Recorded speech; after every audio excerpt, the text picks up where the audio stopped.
are utilizing these very simple hoppers. They're rudimentary, but they still work and make reloading a lot easier. Eventually, Nerf has to try their hand at a dart hopper. The Dart Zone command fire did it before them, so it would be awesome to see Nerf jump in, work out any kinks or issues in the mechanism, and then package it up into a flagship blaster. Mind you, it would be an expensive blaster, but something fresh and able to whittle down the monotonous action of reloading. Finally, let's talk speed load technology. I love it, give me more. I was really fortunate last year because Nerf sent me the Elite Infinus along with a bunch of other blasters. As of now, the Infinus is the first and only blaster with this unique mechanism. I gotta be honest, I broke mine. Technology, even though it's version 1, is absolutely fantastic. It allows you to feed darts into a funnel and directly into a magazine without ever having to take it out. It's very efficient, we're doing this. Jams rarely occur, and is just an unbelievably convenient feature you never knew you wanted.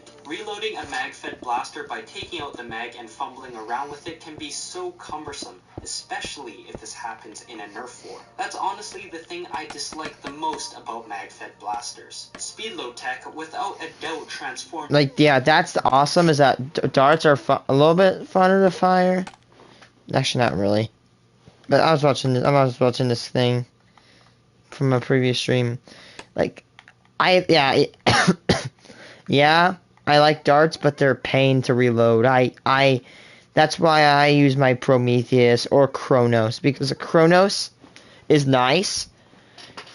A Kronos is one of my favorite guns because it's got a low mag. Now, con, you don't get as many shots, but the pro is it's not hard to load it. And it's a breach loader, so I can literally load my Kronos very, very freaking fast and just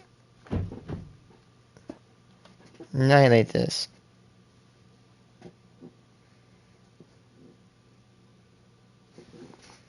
Okay, I'm gonna watch that video that I was trying to watch last night, but I couldn't.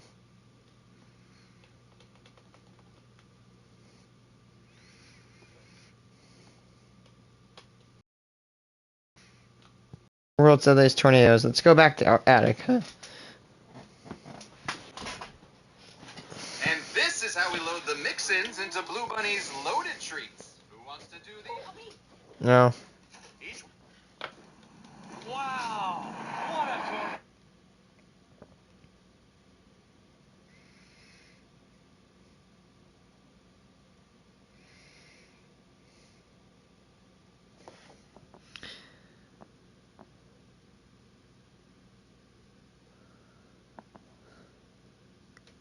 Attica, Kansas.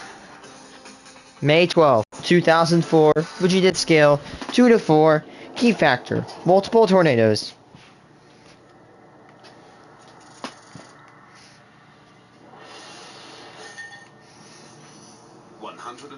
Kilometers southwest of Wichita lies the small town of Attica, Kansas.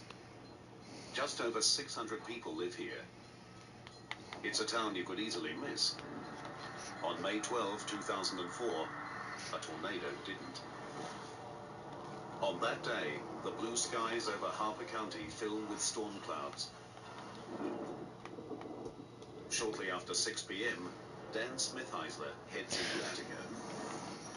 I did some work for the banker in there. And I told his wife, I said, you know, it's going to storm today. Several thunderstorms form over southern Kansas. One look at these storms tells 30-year veteran meteorologist Chuck Doswell they might be a breeding ground for tornadoes. One of the important ingredients that produces a tornado that we're pretty sure is the wind at low levels has to change direction and speed rapidly with height. We call that vertical wind shear. The vertical wind shear typically yeah, it actually makes this roll, and then humidity tips that roll, and it forms a tornado and pulls the cloud down. Condensation from the dropping pressure builds down the funnel, creating a visible tornado. That's exactly what's happening in the southern Kansas sky. Harper County Emergency Management Director Mike Lorig gets the first tornado warning at 6:45.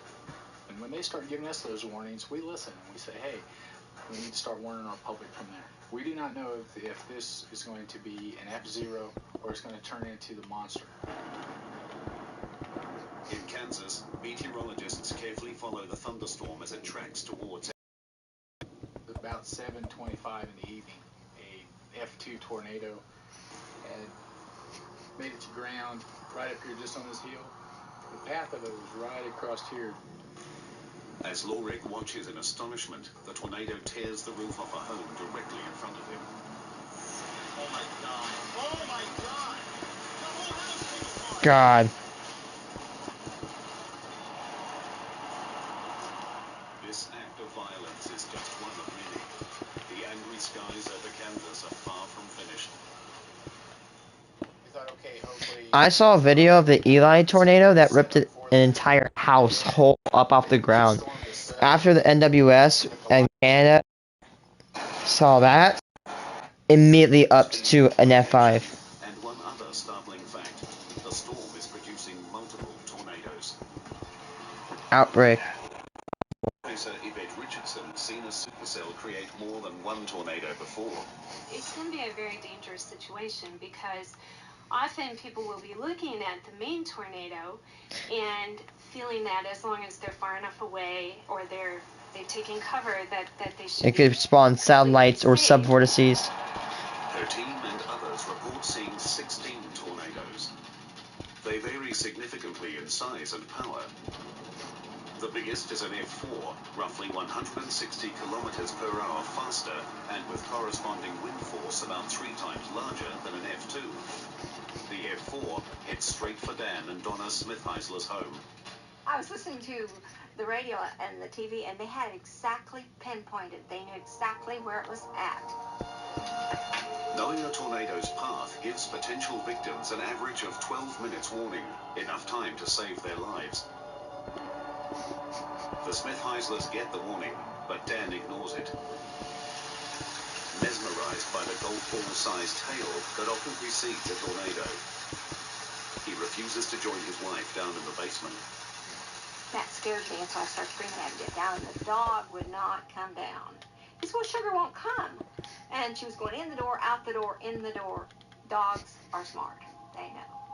So when I screamed at Sugar, then she came down. He came down. We started hearing this popping noise.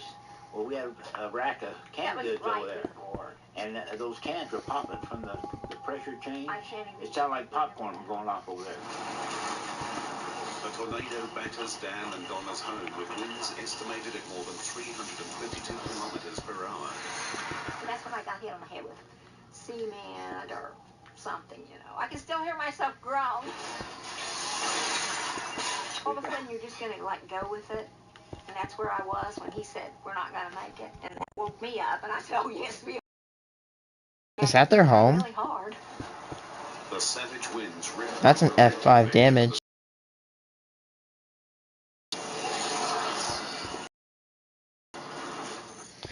When they finally stop, the couple emerge from their basement and into a war zone. And I thought, where's the car? And then my next thought was, where's the garage? The twister destroyed the couple's 2-story home, 5 barns, dismantled 5 cars, Poor and killed people. their dog, Sugar. Wait, what?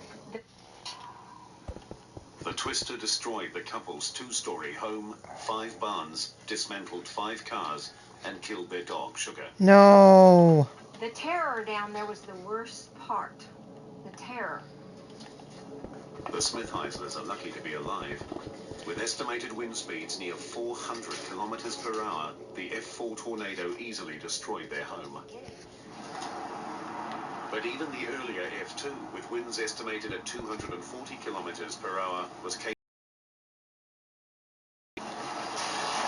Complex physics transform air into a lethal force.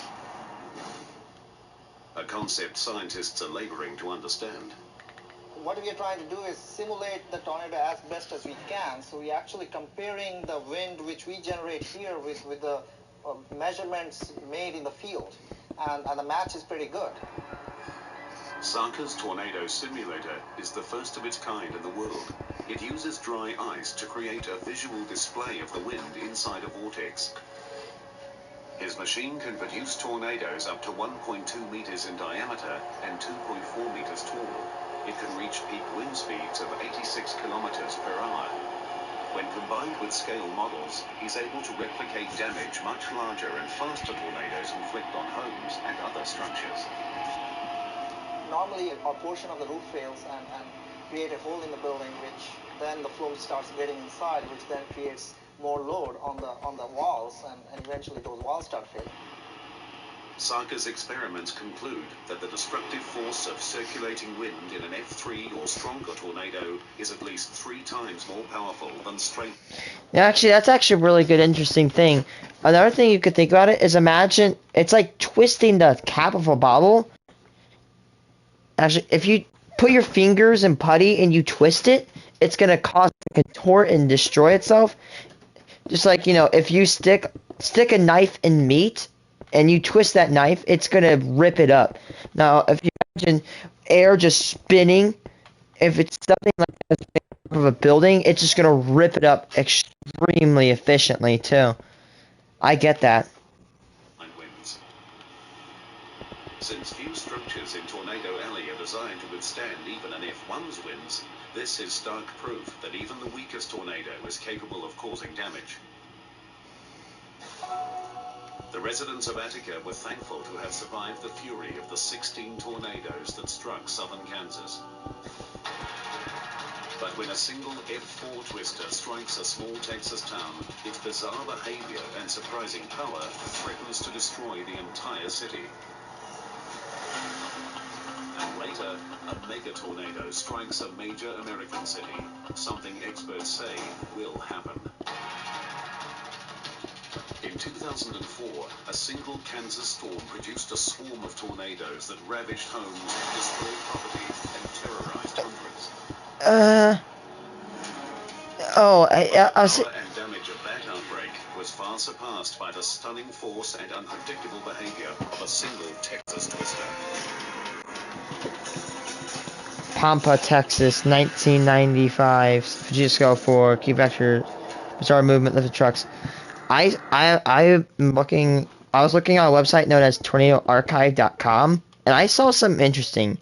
I saw an F5 tornado that was stationary. It dropped and it went right back up exactly where it came. And it was an F5. It was very small, and it was an F5 tornado. Like, that amazed me, actually. That's why you can't trust the smallest of tornadoes.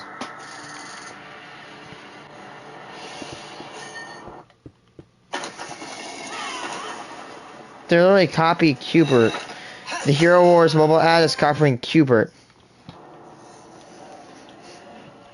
Pampa, Texas has had its share of luck. The town has prospered since oil was discovered here in 1921.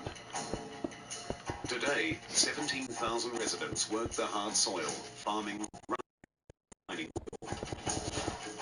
But the town's location in the Texas Panhandle is also its biggest flaw. This is tornado country.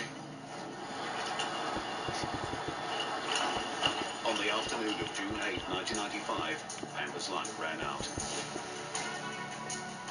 Randy Stubblefield is a lifelong resident of Pampa. In his 2 years as sheriff, he's seen his share of violence. But nothing compares to what he's about to confront. About 4 o'clock in the afternoon, we received a call that there was a large tornado was building on the south side of the Amarillo Highway, just about 1.5 miles from where we're standing now. That's a pretty big boy right there. Grabs his camcorder and rushes towards the twister. I watched it building on the farmland on the north side of the railroad tracks, and it just started building, getting bigger and bigger. Meteorologist Chuck Doswell is also chasing and filming the Pampa tornado. The evolution of the Pampa tornado with respect to the parent thunderstorm was very unusual in my experience. I've never seen anything quite like it. Yeah? What Doswell's... What? I'm gonna pause the broadcast.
Alright, we're back.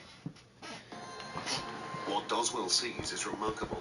The tornado is almost standing still. Impossible to tell what's going on in there. That's either it's standing still or it's coming right for you. This odd behavior stuns Doswell. Tornadoes move in a particular direction because they're tied to the storm that's producing them. And the storm that's producing them moves in a particular direction because it's embedded in a wind field which is pushing it in that direction. But the Pampa tornado isn't moving in the same direction as the storm. After a series of sharp turns, the twister loops almost 270 degrees around Doswell. These erratic and unpredictable movements make this a very dangerous tornado. Let's go. And I am completely mystified as to what was going on with that storm. Then it started traveling north. Get everybody inside because this is one big sun.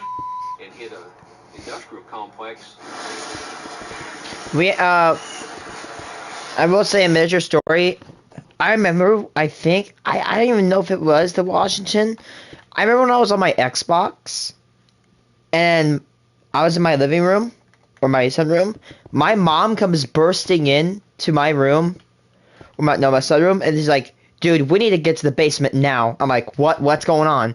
And she was like, there's a tornado in Washington. We need to get to the basement now. Like, and we booked it. That was one of the scariest moments of my life, to be honest with people. Later, it was confirmed that that tornado was an EF4. It was the closest EF4 that has ever struck my house. Or ever, like, it was the closest. And it was only about less than 15 minutes away, or less than 30 minutes away. The closest tornado, I think, was an EF2 or an EF3 that struck in 1975. Dude, that was some scary shit. Like, the reason tornadoes are scary is that, one, in just a very few minutes, everything you've worked so hard for, your house, your car, your family, your pets, everything you worked so hard for, obliterated in just mere seconds. And it sucks when you're some families in this area that sometimes when, like, if you're some families that have, like, you know, like, problems with money, it really sucks. Because then it financially just impacts you. It's sad. By the way, that EF4 tornado, you know, like those giant metal pylons, those steel, those, what's it called? So,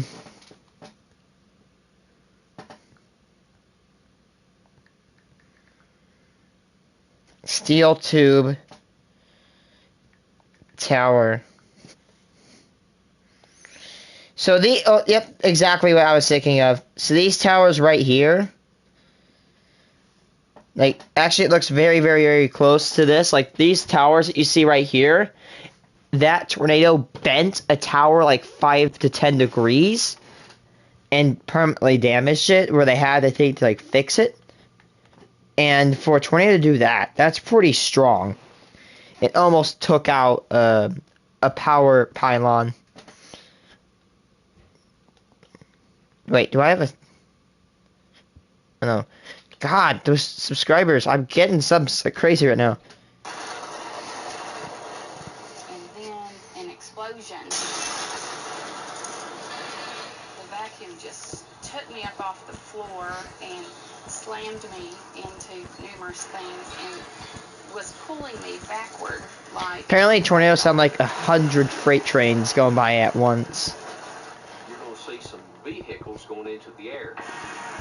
Transport trailers and truck combination. Now these units weigh probably 22,000 pounds empty.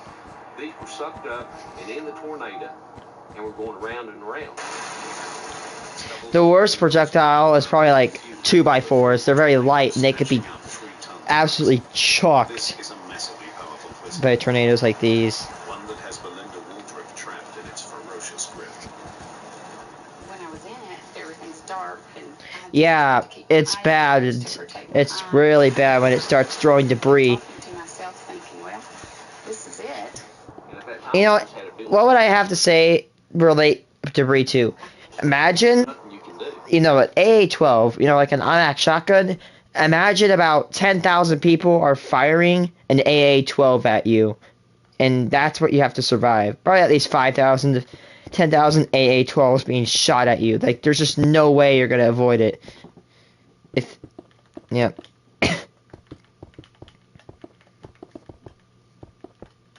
God.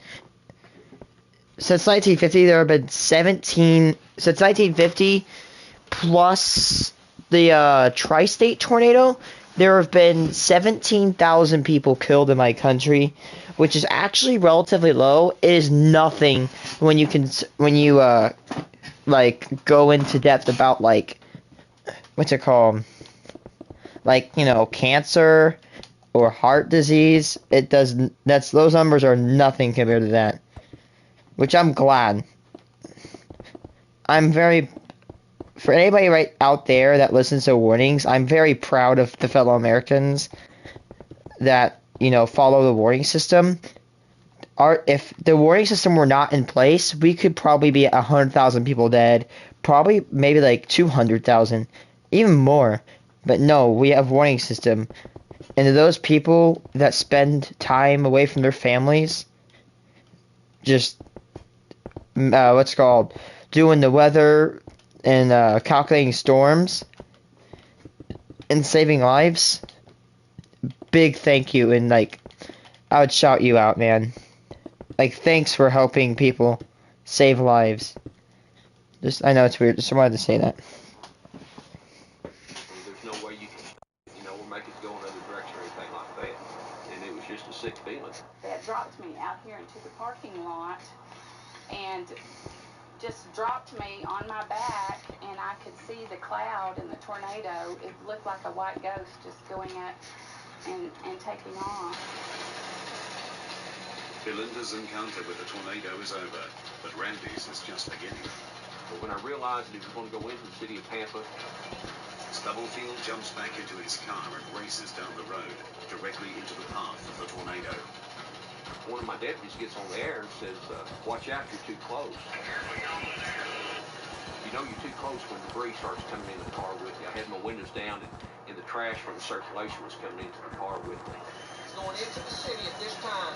It was headed right straight for the sheriff's office in the downtown section. Well, I had, at that time, about 65 prisoners in jail. And, you know, we had a big, strong building, but this is a big, strong tornado. The twister strikes Tampa, destroying 200 homes and 50 businesses. I think I have seen a brick high school damaged by tornadoes. USAA is made for the safe pilots, like Matt, who can come to a stop with barely a bother. With USAA... No, that's a really bad thing about tornadoes when they hit like structural buildings like that is that the buildings are significantly weaker and the floors of them could crumple, they could tip over, they could collapse, and that could kill a lot more people. So even after you've been hit by a tornado, it's also really good to just be careful. Tips for packing a tornado. I know I may not be like credible. Tips.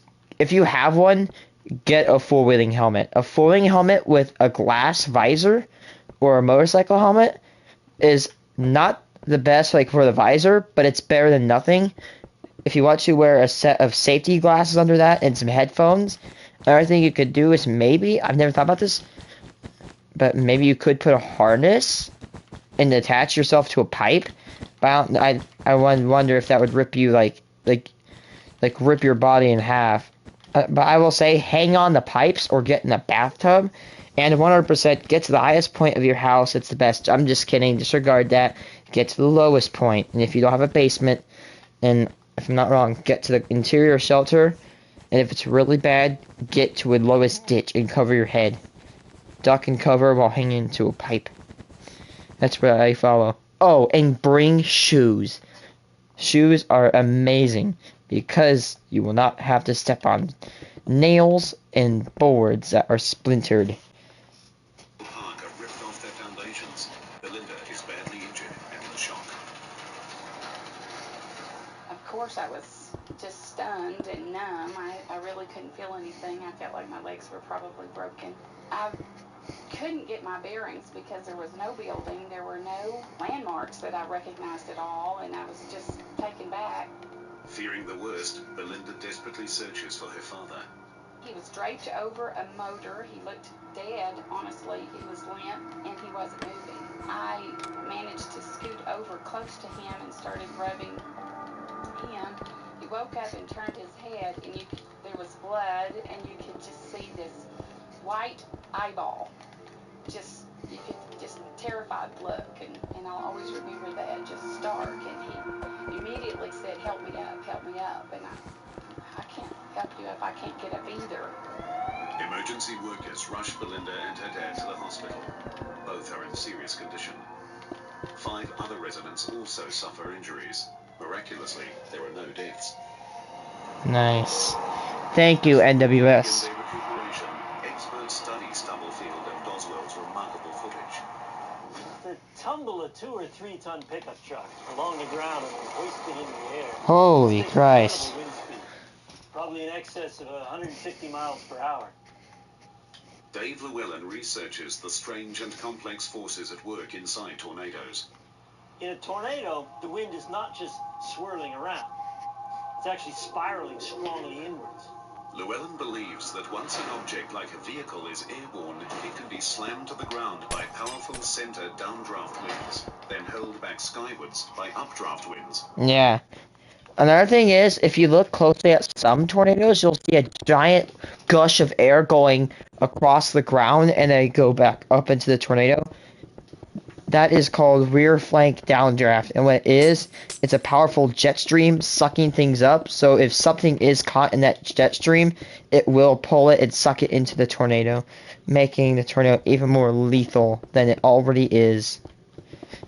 Another thing is that cold air, I think tornadoes around the area are cold because they suck up the heat and spit down the cold air.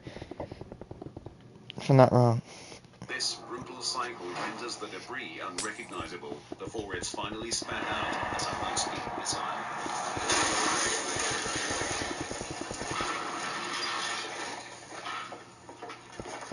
Amazing.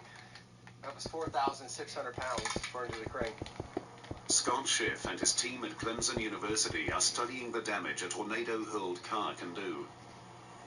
We're really testing this roof slab here, and this was designed to be a shelter. It's about 10 inches thick of solid concrete with a double mat of steel reinforcement. So it's heavily reinforced. It's really designed to be able to take large debris impacts. 3, 2, 1, drop! After multiple impacts, the slab begins to crumble.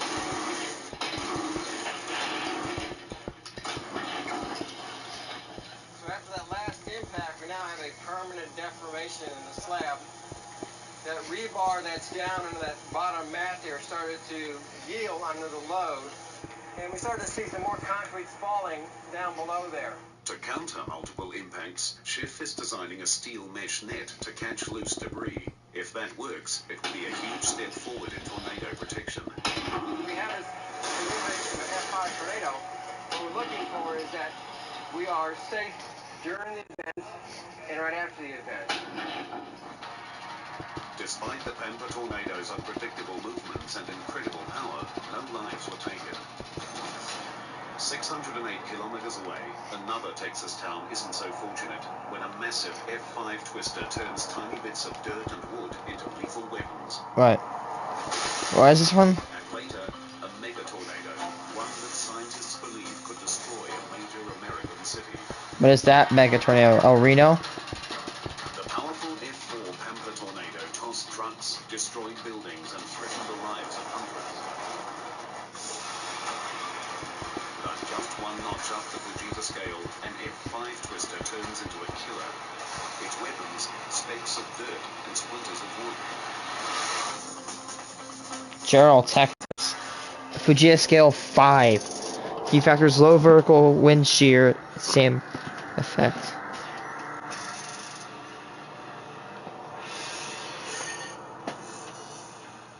Gerald, Texas was founded in 1909. Located 64 kilometers north of Austin, the town never fully recovered from the decline of the cotton industry in the 1920s and 30s. In 1997, a tornado threatened to wipe Gerald off the map. God, those fat ass wedge tornadoes are scary. Gerald tornado smacks of something strange. On May 27th, a supercell forms over central Texas. The Gerald tornado is memorable for a couple of things. One was it formed in conditions that at the time we thought were very unusual. The massive supercell lacks strong vertical wind shear, an essential ingredient in typical tornado formation. Meteorologist Bill Gallus teaches tornado forecasting utilizing a virtual reality tornado simulator. To get a tornado in nature, you need to have really two things. You need a very strong updraft or updraft and downdraft. Like a rear flank, updraft and downdraft. And you also need to have some source of spin present. Spin, rotation. Strong wind shear usually provides a tornado with its source of spin. Before Gerald, the conventional wisdom was that without strong wind shear, you don't get violent tornadoes. But the unusual atmospheric conditions over central Texas are about to prove the conventional wisdom wrong. Dead wrong. Here, the warm, moist air rises so forcefully, it generates a super strong updraft, creating a very powerful and dangerous tornado.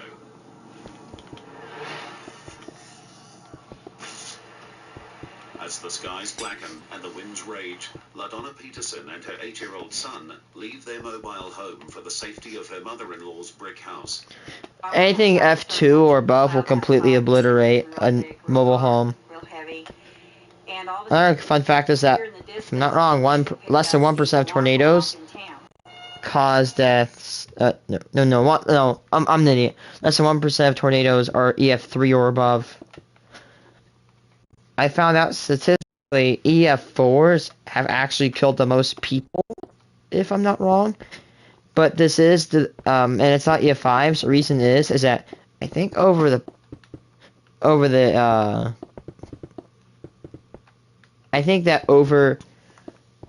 past like 70 years, 72 some years, the United States has recorded somewhere around 58-ish EF5s. Actually, a lot less than you'd probably think. And the good thing is, we are currently in a EF5 drought. We have not seen one. Hold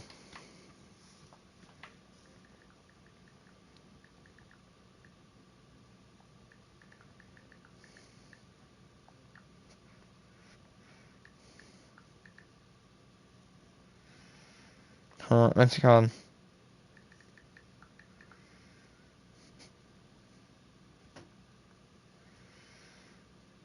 Okay, so according to this, we have not seen the 5 for approximately 3,283 days. That is almost 10 years currently. We're very close to 10 years.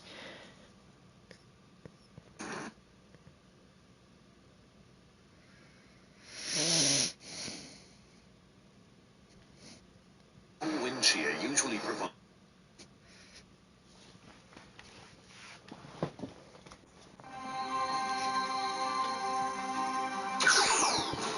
Yes! Yeah, so basically, we're in the EF5 drought. And all of a sudden, I could hear in the distance, because the wind picked up, the alarm going off in town. Ken Adams doesn't hear the town alarm. He's asleep. And the dog woke me up. How the hell do you not hear that? The dog was really scared. I knew something. I mean, I kind of get it. We can't rely on a siren to warn us. We have to actually look. That you couldn't hear, you know. But The bad thing about my property is that we are blind to our west, so we cannot see. Join her in their mother-in-law's home. News reports reports place a tornado 3 kilometers away. My sister-in-law and I went to a window, and we could actually see the tornado in the distance, but it was like it was just sitting there, just turning, not moving at all. In fact, the tornado isn't standing still. Its forward movement is clocked at a slow pace of 16 kilometers per hour. But its internal wind speeds are reaching more than 420 kilometers per hour. Now a killer F5, it descends on the women's refuge. Then all of a sudden we felt a gust of wind hit the house. We could actually see the asphalt being pulled up. Yep, that's actually very, very true. Asphalt can be literally completely ripped up from an EF5. And the bathroom door flew open. And at that point we just started feeling like mud and stuff started coming in, hay. Minutes later, when Ken Adams walks outside to see why his dog is barking, he comes face to face with a nightmare. It was so big at the base, probably a half a mile or 3/4 of a mile, that I didn't realize it was a tornado. And by the time that I did realize it, it was too late to go anywhere. And I ran to the house, opened the back door, and as I did, the door flew out of my hand, and the roof of the house came off. I would sort of be picked up. The house would fall on me again. Suddenly, the tornado is gone. The whole country looked like it was in a nuclear blast of some type. When I first looked up, I thought I was dead. I mean, I really did. Ken is wrenched back to reality when he's forced to take in the horror that surrounds him. More than 300 head of cattle were killed or injured by the tornado. Oh. Many that survived had to be shot because of the extent of their injuries. Oh, it was terrible. There's about 300 acres over there, and most of it, you couldn't walk very far without smelling that old dead smell. LaDonna's family emerges from the rubble of their home and into a wasteland. Nearly every home in their subdivision is obliterated. Many of their neighbors are nowhere to be seen. Others are badly injured. Mrs. LaFrance was pinned under a tree, and her daughter was laying in the mud and had some really severe injuries to her legs and her arms. It was raining, and she was saying it was hurting her, hitting the open wounds, so the only thing I could find was a dirty blanket laying on the ground to cover her up with, just to keep the rain from hitting the wounds so bad. Later we found out that Mr. LaFrance had been killed in the tornado, and the daughter had been crying through the whole thing, wanting to know where her dad was. God.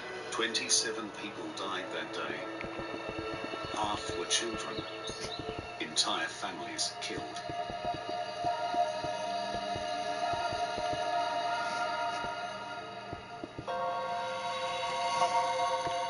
As scientists studied the Gerald tornado, several intriguing facts came to light. The thing that the tornado itself was interesting for was that it was moving very, very slowly. It was large, and it collected a lot of debris to where the high wind speeds associated with the tornado were there for minutes in locations rather than just for a few seconds. The tornado traveled approximately 16 kilometers per hour, significantly slower than the average 48 kilometer per hour twister. Another oddity was that most houses in the tornado's path were completely obliterated. After much study, experts found an answer. Physicist Dave Llewellyn's computer models illustrate their findings. You can actually have thousands of tons of dirt in that debris cloud at any given time. And that dirt can change the internal structure of the tornado. As the Gerald tornado passed over the open Texas plain, it picked up massive amounts of dirt, slowing down the funnel's forward movement while increasing its destructive power. I think down low that Gerald tornado probably acted like a giant sandblaster. Llewellyn and others believe that instead of blowing apart homes with strong winds like some tornadoes, the Gerald twister destroyed structures via the massive force of wind-blown debris. Interesting. The Gerald tornado was as ironic as it was tragic. Experts advise never to try and outrun a twister, but some who died in Gerald could have escaped the slow-moving storm in cars. Experts advise potential victims without storm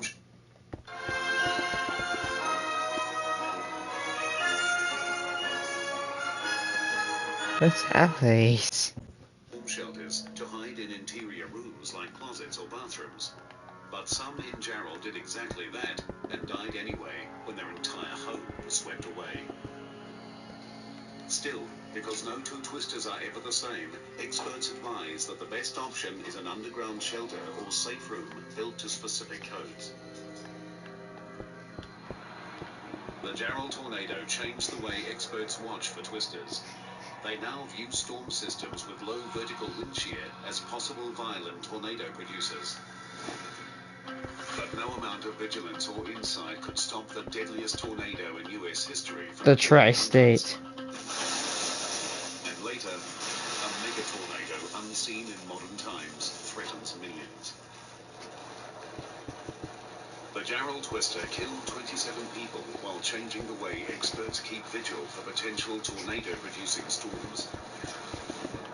But there was no way to prepare for the deadliest tornado in US history. Tri-state tornado.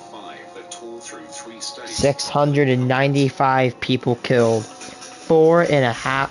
Yep, I knew it. It was tri-state. 320. On March 18, 19... Okay, you know what really angers me about the tri-state tornado? If I'm not wrong, I actually heard that at this time, it was illegal to mention tornadoes on TV. And...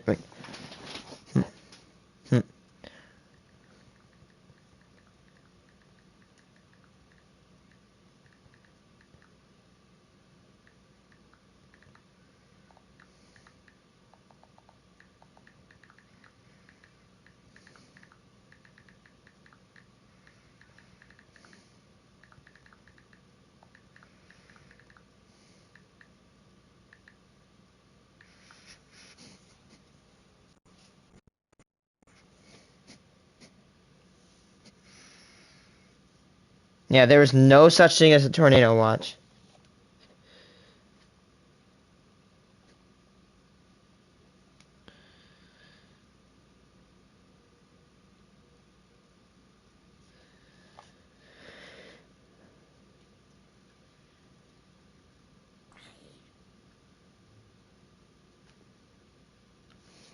I don't know.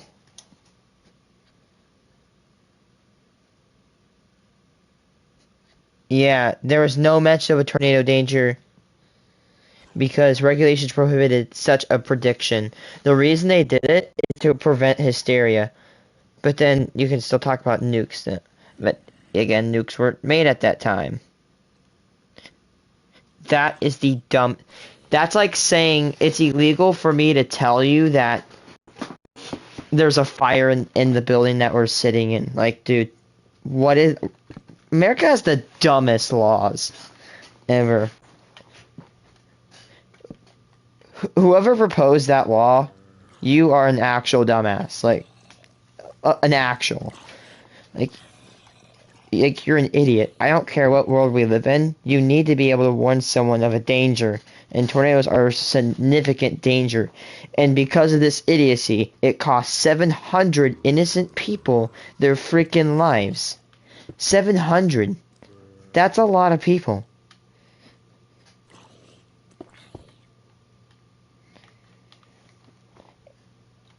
There were no such things as tornado watches or warnings. There was just nothing. So, back then, you had to be an expert at tornadoes in order to predict where they were going to go, in order to outrun them. Now we rely on the news, which is, I'm thankful for. In Indiana. The behemoth F5 blasted a 322-kilometer path of unstoppable annihilation that lasted for hours. Survivor accounts are chilling. The air was filled with 10,000 things. Boards, poles, whole sides of little framed houses. In some cases, the houses themselves were picked up and smashed to the earth. And living beings, too. A baby was blown from its mother's arms. Children all around me were cut and bleeding. They cried and screamed. It was something awful. The destruction was of mythic proportions, primarily because the killer struck an extremely vulnerable population. people had very few ideas about how to deal with tornadoes. The country was rural instead of mostly metropolitan, and they had essentially no way to communicate with each other. The town of Murfreesboro, where more than 100 people were killed, actually was hit more than 2 hours after the first fatalities from the tornado. People wondered why hadn't any word gotten downstream, down the telephone lines or telegraph lines, that something was coming.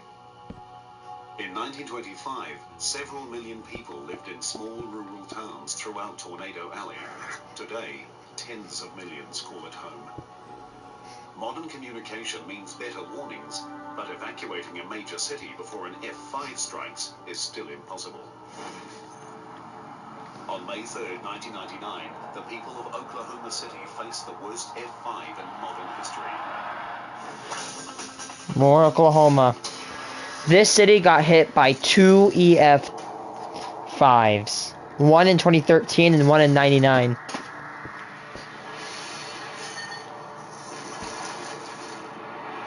Absolutely insane.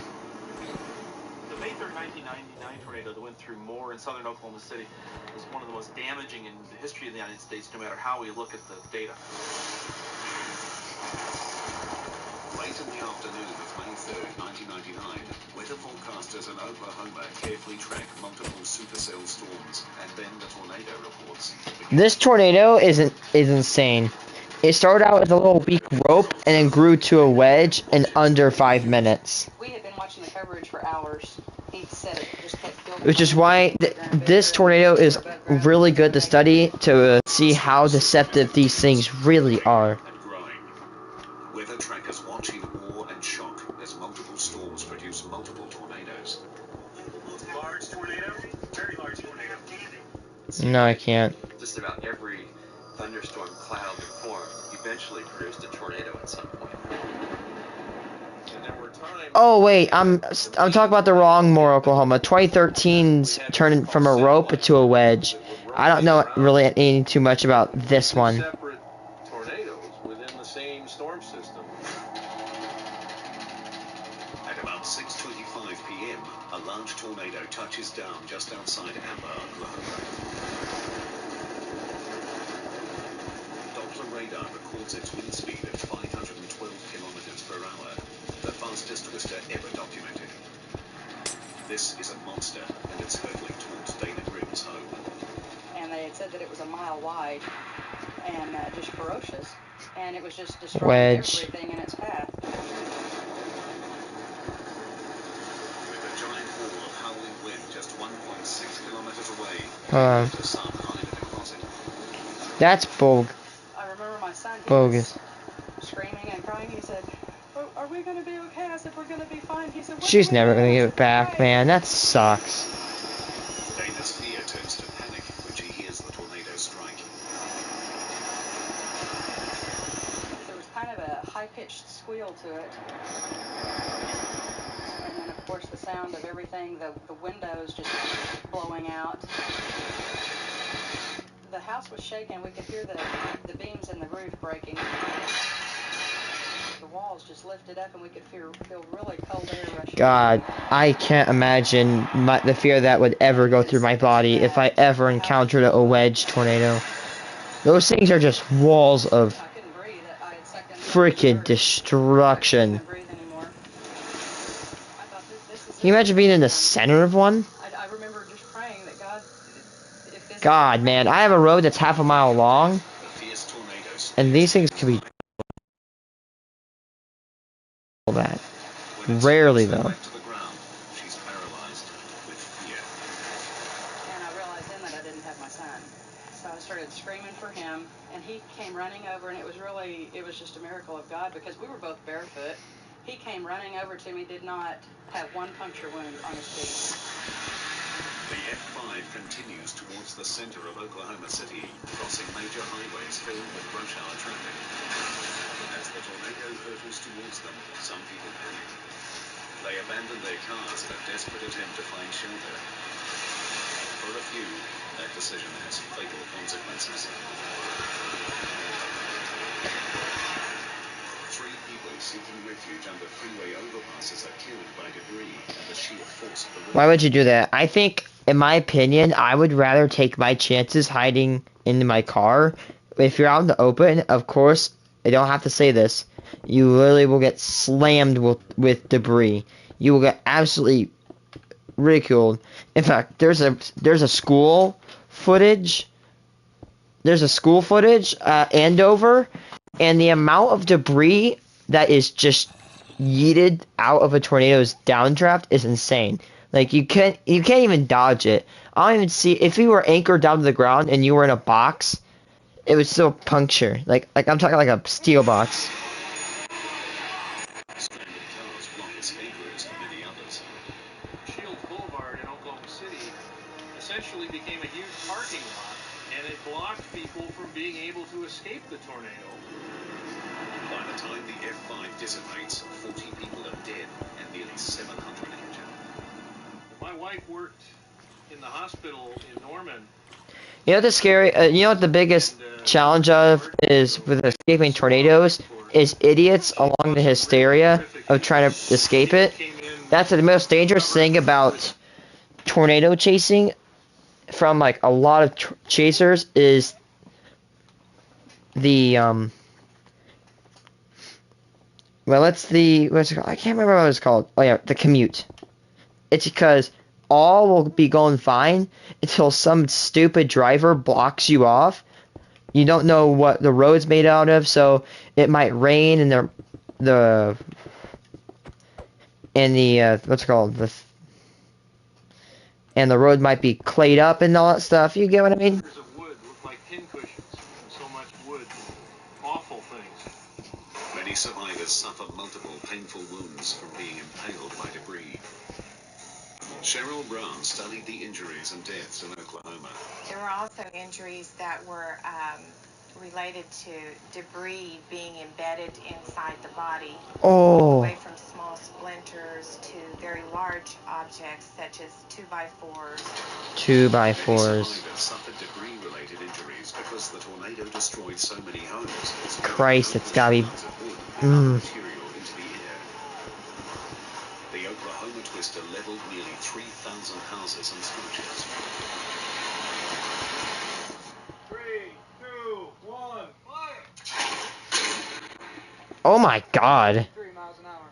Schiff and his team at Clemson University fired 2x4s at more than 160 kilometers per hour into a variety of structures to represent the damage done during a tornado. I think that the public understands that tornadoes are very dangerous. What they don't understand is that in typical construction, they have very little protection against those types of events. When debris strikes a home, Christ, it's like a rail gun. Dude, it's like a javelin. It gives the tornado a point of entry. Once inside, inflowing air can rip apart walls and tear off the roof. The home then becomes... Now, once the air gets under your house's roof, it'll start ripping it up and pull the roof up and shred it to pieces. Very typical for residential, brick veneer in front of a wood frame wall. Fire! The missile's gone all the way through the wall cavity. Most people that have this type of house would be vulnerable to an F5 tornado. Fire! Schiff's experiments determined that for a home to withstand the deadly onslaught of debris, the brick veneer must have an 8-centimeter thick backing of concrete. So this wall here would be suitable for a shelter to resist tornadoes. Most homes in Oklahoma City were brick veneer with wood frames. This common construction, coupled with the sheer number of homes in the tornado's path, increased the debris field exponentially. Oh God. Dana Grimm survived with a broken back. Her son with a puncture wound to his chest. I truly believe that the reason that I was thrown twice, if I had not been picked back up and thrown again, I would have suffocated because I could not breathe in anymore. 10 supercell storms formed 70 tornadoes that spring day, including the F5 that cut a 24-kilometer path over interstate highways and devastated several suburbs of Oklahoma City. It was sad. I think there were 14 in our own housing edition that died. And It's a miracle of God that we didn't. The Oklahoma tornado caused more than $1 billion in damage, the costliest tornado in U.S. history. Damn. Complete and total devastation. The homes that you see over here now were completely gone. It was a rubble pile. If you had been in the open. There's a town known as Greensburg, Kansas, and it's just completely new. Only 5% of the original structures there are, like, still standing. Even so, the Moore, Oklahoma tornado and its companion twister. I like the tornadoes are sometimes just like a straight column, like a pillar, no curvature to them. They would be far surpassed by an F5 striking a major American city. That would be a mega disaster, one experts warn could happen. You know what the scary thing is? A tornado F5 intensity has struck Chicago. With massive twisters that wreak havoc there. In 1999, Oklahoma City lost the game when a giant tornado killed 40 people, injured nearly 700, and racked up costs of more than $1 billion. Only sheer luck kept the tornado from striking downtown. Researcher Scott Ray knows the next major city to be struck by an F5 may not be so fortunate. Dallas is overdue for a large violent class tornado. Dallas, Texas is a boomtown sprawled along the southern boundary of Tornado Alley. It's one of the largest and fastest growing metro areas in the U.S. with more than 5 million residents and 600 corporate headquarters. That's a lot. Dallas is 10 times larger than Oklahoma City. I was shocked a bit when I saw some of the aerial footage of Oklahoma City. The amount of damage that had occurred in that was pretty amazing. EF3 plus. Ray assists local governments with planning for hazards, especially threats from tornadoes. To help Dallas prepare for a possible mega disaster, he has modeled over 60 different scenarios of how the Dallas region would be affected by a violent tornado. For reasons of credibility, it was very important that we look at an event that actually had occurred somewhere else. So we took the event in Oklahoma City basically because the data was very good for that particular event, and we could transpose it by just moving those same geographical characteristics of the tornado on top of the geography of Dallas-Fort Worth. So we got to see it kind of from our own perspective. Ray and his team painstakingly overlaid the exact path taken by the Oklahoma tornadoes over the Dallas-Fort Worth area. A mega disaster unfolds when Oklahoma's F5 tornado rampages through downtown Dallas. It would easily be the worst damaging tornado event that we have had to date in the U.S. Here's the unknown one. Sandblasting effect, debris, injuries. Toppling. Probably toppling of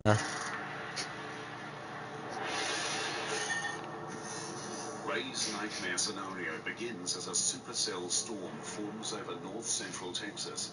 A 160-kilometer-per-hour tornado, an F3, touches down in a dusty field 10 miles southwest of Dallas. Its first target is the suburb of Poplar Hill. Heavy winds in excess of 320 kilometers per hour, cars are tossed aside, buildings are decimated. The tornado continues northeast, unrelenting in its assault on thousands of homes. The twister's internal wind speeds rise past 400 kilometers per hour, turning it into an F5. Fueled by tons of debris, the giant tornado slows as it descends on the busy freeway. A clogged highway holds a heck of a lot more people than one that is moving comfortably. And the other problem that you have is, where do you go? Panic ensues as many abandon their cars, creating a traffic jam that traps thousands. The 443-kilometer-per-hour winds effortlessly swat cars off the highway. Anyone hiding under an overpass is vulnerable to flying debris and violent winds. plus the thing could just collapse. Cars snatched up by the powerful updraft winds are spun around inside the giant vortex, then shot out, creating a dangerous hazard for anyone in their path. Next, the deadly twister approaches downtown Dallas. Dozens of skyscrapers and tens of thousands of people crowd the city. Giant glass windows shatter. Marble and bricks are ripped off buildings. A deadly shower of glass and other debris Asphalt rains removed. down onto the crowd below. Most of the skyscrapers in the Dallas-Fort Worth area are predominantly covered with glass on the outside, and that's not very durable. But the amount of damage from getting wind and broken glass spread out through a downtown area is going to be pretty dramatic. Especially when it's in a raining effect. It swept off the tracks and slammed into a skyscraper, killing hundreds in the train and office buildings. There's little doubt that debris would be probably the largest generator of damage in the Metroplex, and it's basically because there's so much of it that can be generated, and you name it, it can be wood, bricks, gravel, just about anything you can imagine can become a projectile, and with almost unlimited supply. The tornado continues north, leaving the wreckage of downtown Dallas behind. Tornadic winds more than 500 kilometers per hour now descend on the suburban landscape of Lakewood. The 92,000 people living here have had up to 20 minutes to seek underground shelter. A seemingly reasonable chance for survival. But like the Jarrell, Texas twister, those hiding in closets or bathrooms can only pray. Finally, the worst tornado in history slowly drifts skyward and dissipates. The war zone behind it is 61 kilometers long. Dallas is devastated.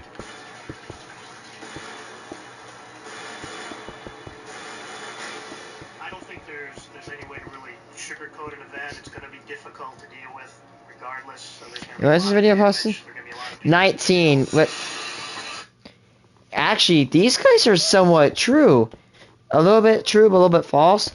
Dallas actually got hit by tornadoes just earlier this year. So they were right. It was overdue for tornadoes. In fact, an outbreak occurred there. Yes, I do. So whoever did the predicting here did an actually pretty good job.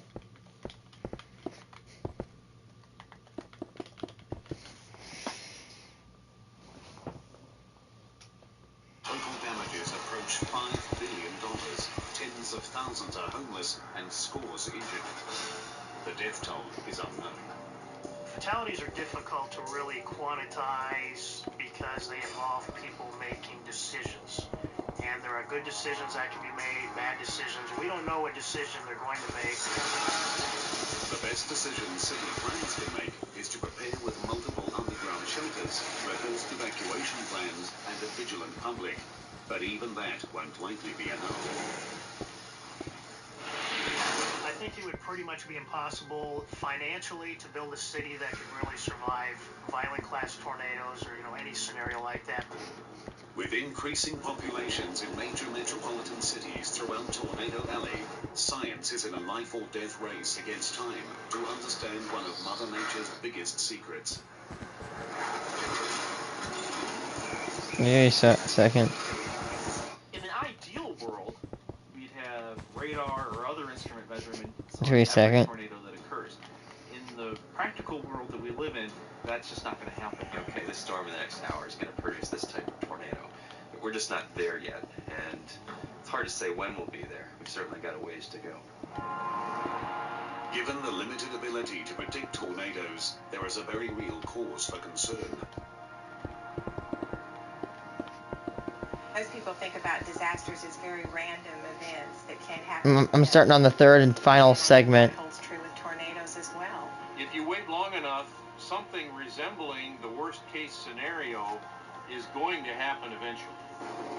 Until science learns more about these brutal forces of nature, the only thing that can be done is to prepare before a mega disaster strikes.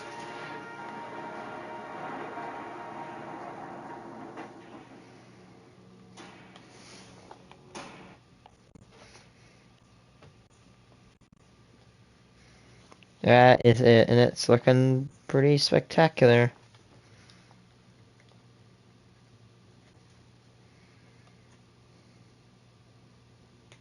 Way better than the other tower I built long ago.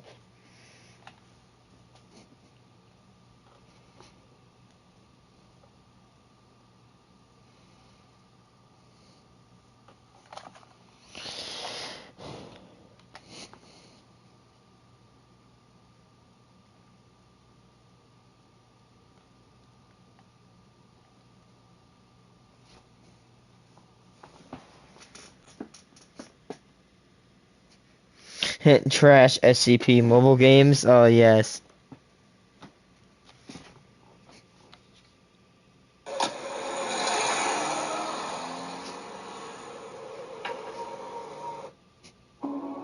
Scp Containment Breach is a horror game that contains various monsters with the goal being not to get killed. The game has become widely known for its extremely terrifying concept and has grown in massive popularity over the following years. The idea of a containment breach of various monsters and making that into a proper game is amazing. Ever since the game was released back in 2012, the game has since then become a staple of the horror genre, with almost endless amounts of movies, workshop mods, YouTube videos, etc. Today we're playing 3008. We're playing it. With that being said, though, Airplane. another category of SCP is also occasionally produced. Horrible clones and knockoffs off of it. Yes. Now, although there are actually some good spin-offs off of the original title, most unfortunately are nothing more than white noise, and in general are just really bad. But why? Well, today, I want to answer that and see if any of them are actually any good. I'm going to be going into the App Store and looking at the variety of SCP games on there. So without further ado, let's take a look at some trash SCP games. The first game we'll be playing is Scp-09 Modest, a game that has you run away from the skinny tall man and see how long you survive. Scrolling down, the description of this game reads, Modest escape from the laboratory, but if you can't escape from it, Object 96 is an emotionally disturbed mutant emitting screams, moans, and cries. Most Do of the they time, even he's know? found sitting against the wall, muttering incoherently in front of him and covering his face with his hands. Threat at the time of the outburst of aggression caused by, in most cases, closely examining his face. Not in most cases, all faces. According to the developer, who I can only assume is from Russia, the lore is that your name is Modest and you're trying to escape Object 96. Actually, wait, no. Apparently, the SCP is named Modest, not the character. What? We're not even in this game, and the lore is already really weird. The game starts with you in a room underground. There are two places for you to go, but whichever way you choose will cause an alarm to go off, alerting that Object 96 has broken out of the facility. Once the objective is to survive for 7 minutes until rescue comes. Great. So one thing that the game changes about 096 is his behavior. In the game, he will patrol around the map while making loud grunting noises, as opposed to the original behavior of just weeping and staying close to one room. 096 does not patrol like that. He sits there, he wanders around and weeps and cries until somebody glimpses at its face where it enters in extreme emotional distress, which said person that viewed its face will be seeked out and destroyed with a 100% kill rate. No! Naturally, if you look at him, he will start to chase after you and kill you. But for whatever reason, he doesn't actually start crying for a minute before chasing you. He just instantly starts running after you the moment you look at him. SCP-096 will also emanate glowing eyes when he's around you. Not only will 096, Modest, be activated upon being looked at, but it also appears that he reacts heavily to sound, as seen by this volume radar here on the screen. Make too much noise nearby, and it will start to run and chase you. Of course, not before morphing into a few walls and slipping on a few corners. Speaking of him killing you, by the way, you never actually get to see him kill you, because unless you have an ad blocker, every time you die by him, an ad will play. Which brings us to our next point. An ad will play if you literally do anything. It doesn't matter if you get killed by the SCP, win the game, or even the menu. If you do anything outside of the gameplay, then you will just get an ad about some weird dinosaur game. I understand that YouTube has ads when watching videos, but mobile game ads are like the equivalent of you watching this video and exiting out to write a comment, only for you to get a 30-second ad about a creepy stickman game. Even a review on this game talks about this. Ignoring all of the immersion-breaking ads, there's also another huge flaw of this game too. And that is, you can literally just stand in a corner and pretty much win the game. Remember, in order to lose, you either have to get 096 to hear you, or look up and stare at him. And The thing is that, yeah. In fact, literally, in the lore, SCP-096, you can literally go up to him and touch him. You can literally, like, hit him. Not really, actually not hit him. You can literally just go up and, like touch him and stuff. As long as you do not shoot at him or provoke him or look at his face, he's fine. For example, like, if you punch him or shoot him or do something, he will immediately enter aggression state. As long as you can't see its face and you don't piss it off, it's nice. That's the lore. The objective is to hide for 7 minutes. So literally, all you gotta do is just sit in a corner with a blindfold on, and there you go. Oh no, the spooky white man came out of his... But the thing with Scp Containment Breach is that you can't do that. You have to walk around because SCP-173 is around, and if you don't look at him, neck goes snap snap. Just end it there. Anyways, time to go in this corner and look at some YouTube videos. Have you caught it yet? Bro, what? You don't even have to stay in the corner, too, to win the game. You can also even stay on a ladder and just stay there for the rest of the 7 minutes. But whatever. What happens when the timer actually runs out? Well, when it does eventually run out, a door is unlocked and now you have to find it. Yeah, remember that thing you heard at the intercom saying how a rescue party was coming? Nah, forget it. Just find a door and you'll be fine. So for the last remaining bit of this game, you have to get out of the corner and, like I said, find a door. This was actually rather confusing since there were multiple doors around the area that looked the exact same. Once I did eventually find the right door, I could finally leave.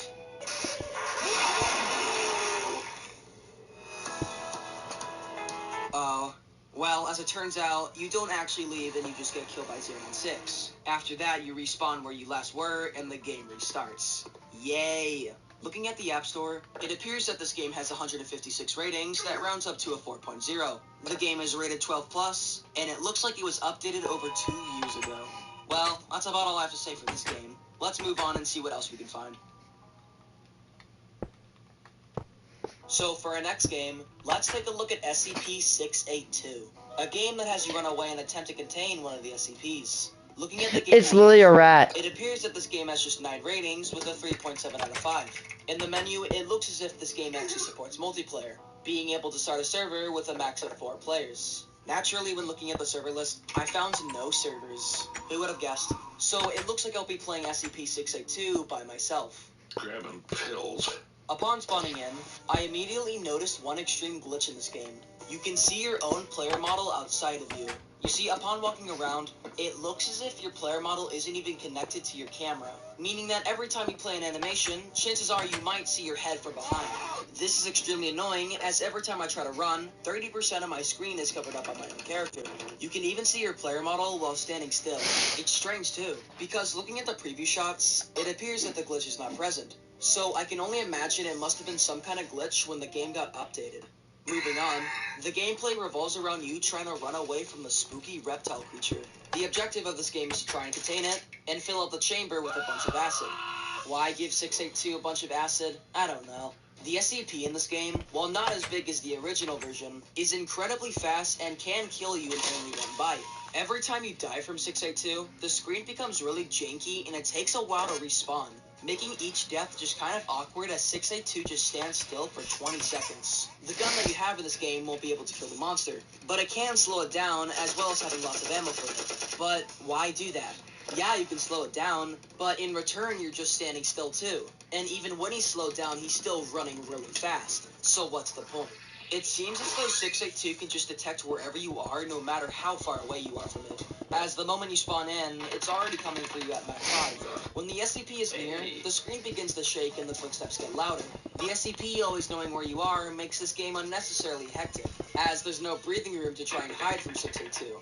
There's also other elements in this game too, like being able to watch the cameras. But again, it's redundant since by the time you look at the cameras, the SCP will already be behind you and kill you instantly. Reading the description of this game, it's noted that this was inspired by another 682 game on PC. So if you've seen that game, just think of this one as the same thing, but the mobile variant, and also a lot worse. Anyways, being a simple premise, once the SCP is in, we flood acid in his chamber, and then we win the game. Hooray. And yeah, that's pretty much the entire game. Looking at the reviews of this game, the first 3 half of the reviews were talking about how great it was and gave it a 5 star. However, on the other hand, the left side of the reviews gave it a 1 star, saying things like the game is unplayable, glitch, and even the worst game ever. So make of that what you will. And also, this game is somehow half a gigabyte big. How? The game is incredibly simple, and there wasn't really many things to process. So that's kind of strange. But yeah, in short, do not play this game. The third game we'll be playing is SCP-087 Road to Hell, which is basically just going downstairs endlessly until spooky jumpscares happen. The description of this game says, "Welcome to the first test of fear. You are guilty and you have to task the test all the possibilities of fear that contain project number 87. No one else before could cope with the current task, but you can. Sure, why not? Put me down an endless staircase to see what happens." So starting the game, it begins with a cutscene of someone speaking in Russia.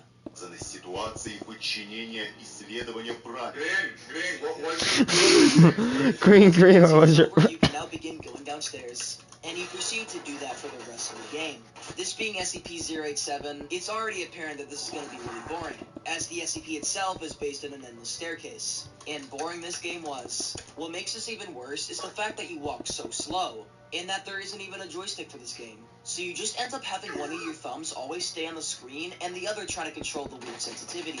It also doesn't help that this game has a really bad night vision filter on it. Descending down into the stairs, you will start to see a lot more paranormal activity. You'll see blood on the walls, spooky shadows, and weird mummy things. There was even a point where I heard crying from a random girl. Finding her and going closer, she turns into a spooky girl with a white dress and black hair. How scary. There were even points down my descent where I completely missed the jump scare, as it played a loud noise for seemingly no reason. You start out with a full battery at floor 1, but by the end your battery gets low and starts to flicker. But don't worry, this is actually scripted, not something you need to worry about. I was extremely hesitant to continue playing this game, as really there wasn't much else to this other than spooky jump scares. But thankfully the game cut short at level 45, where a spooky model comes in and kills you. That's it. Looking at the ratings of this game, it looks like this game has over 100 ratings with a 3.3 star. The reviews of this game are also really mixed, with some saying it's good and others saying it's not scary at all. It's not even that the SCP concept is bad, it's actually really good. Going down an endless staircase is a pretty cool idea, but the problem is that when transferred to a game, it's just really boring. And it didn't help that I was walking at the pace of a snail. Well, that's about it for this game. Let's just move on. So the last game we'll be playing is... Oh SCP boy. Containment Breach. Yeah, the developers didn't try to alternate the name at all. It's just the same name as the actual SCP Containment Breach. However, You know, like the soon good you'll one? see that its gameplay is not like the original game. Spawning in, it does actually play out like the SCP Containment Breach one. You're waken up by 2 guards that now for some reason are in your cell, and you get taken to SCP-173. Okay, so the first thing to note here is that this game is way too dark. And Christ, what is this blue filter on my screen? So yeah, this game looks pretty awful. Not only do you not have a flashlight to be able to look around the areas, but they are also lovely coated with a hideous blue filter on top of it. And it also doesn't help that we have to run away from a spooky SCP, with the SCP in question being SCP-137. Okay, so they either didn't want to get copyrighted, or they just straight up misspelled it, as it's actually just 173, not 137. The menu says that there will be more levels soon, but, That's hard to do because, let's see, hold on. Let's see. SCP, 137. What is that one? Is an entity able to possess a toy, gaining the physical property? Is to be kept in a locker room with a hairbrush and posters. Is an entity that has the ability to possess a toy, gaining the physical properties, size, and shape of whatever it represents. For example, a teddy bear will become an actual bear and behave accordingly. SCP-173 cannot possess any miscellaneous objects, only toys. The observed range of SCP meters. Okay, so it's only an entity that possesses. What's it called? That possesses toys. The 137 level instead. But yeah, like the original game, you go inside a chamber with a bunch of HD criminals, and now the game starts. But unlike the actual game now turning into a free roam game, the mobile version just turns into a Slenderman copy, and now you have to collect 8 notes. Isn't that just What? amazing? Now, usually when I play these games, unless if they are just simply too long or repetitive, I tend to, well, you know, finish them from start to end. But I kid you not, I could not find any pages anywhere. When the SCP broke out, not only was everyone dead, with no bodies strangely in sight, but the map's layout changed, consisting of a few hallways that harbor doors that needed code. Who knows? Maybe there are pages or passcodes in these corners, but I wouldn't know since even at full brightness, I can't see a goddamn thing. And there's also the deal with my man SCP-137. Watch how the original SCP kills you, and then how this one kills you. Yeah.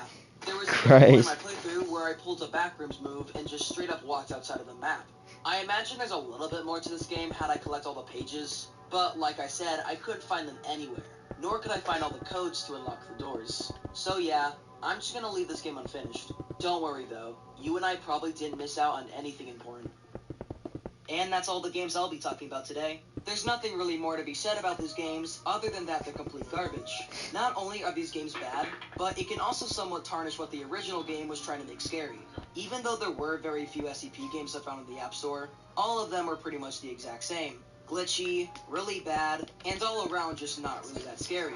If you have a computer but don't want to play the Containment Breach games, then you should probably just resort to the unofficial multiplayer version of the game, Secret Laboratory, or better yet, a multiplayer of the actual campaign, as both of them are free and are way more enjoyable than the mobile games that I play. Well, that's about all I have to say for this video. Thank you for watching, and I'll see you sometime in the future. Goodbye.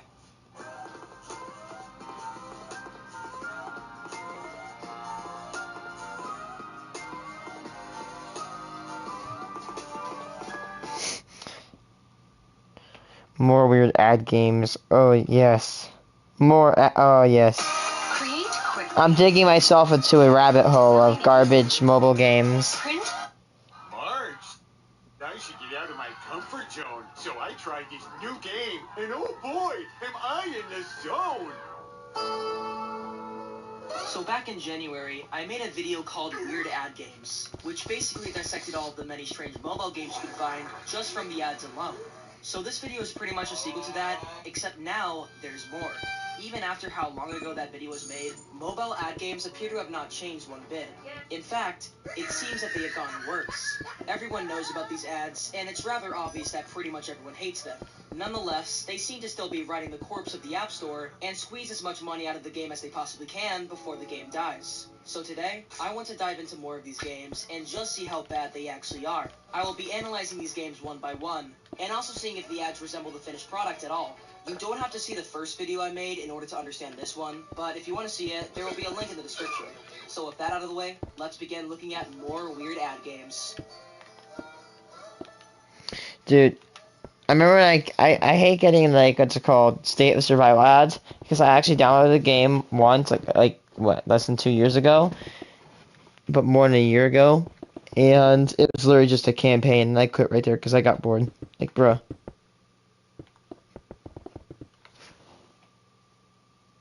For our first mobile ad game we'll be playing, let's take a look at Count Master's Crowd Runner. Oh, just a fictional country. A game that's premise is to grow an army of other Greek stickmen.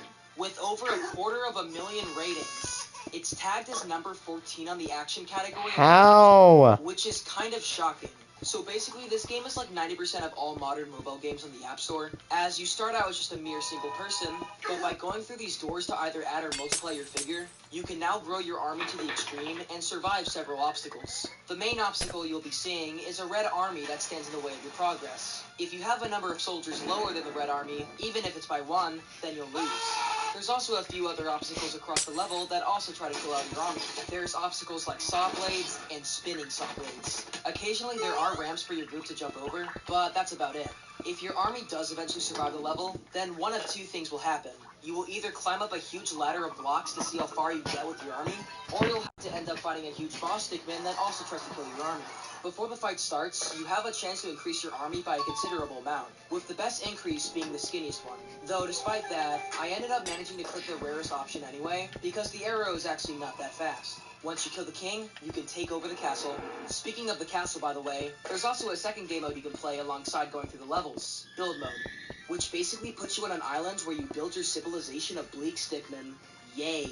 Once you build your castle, you can battle more red army figures. Except now you can choose how you multiply your army. I suppose having 2 game modes makes the game a little bit more unique, but regardless of that, this game is extremely boring. Like most of the modern mobile games on the App Store, all you do is just run in a straight line in this weird dream world, dodging obstacles and going up weird stairs, and that's it. I miss how good mobile games were.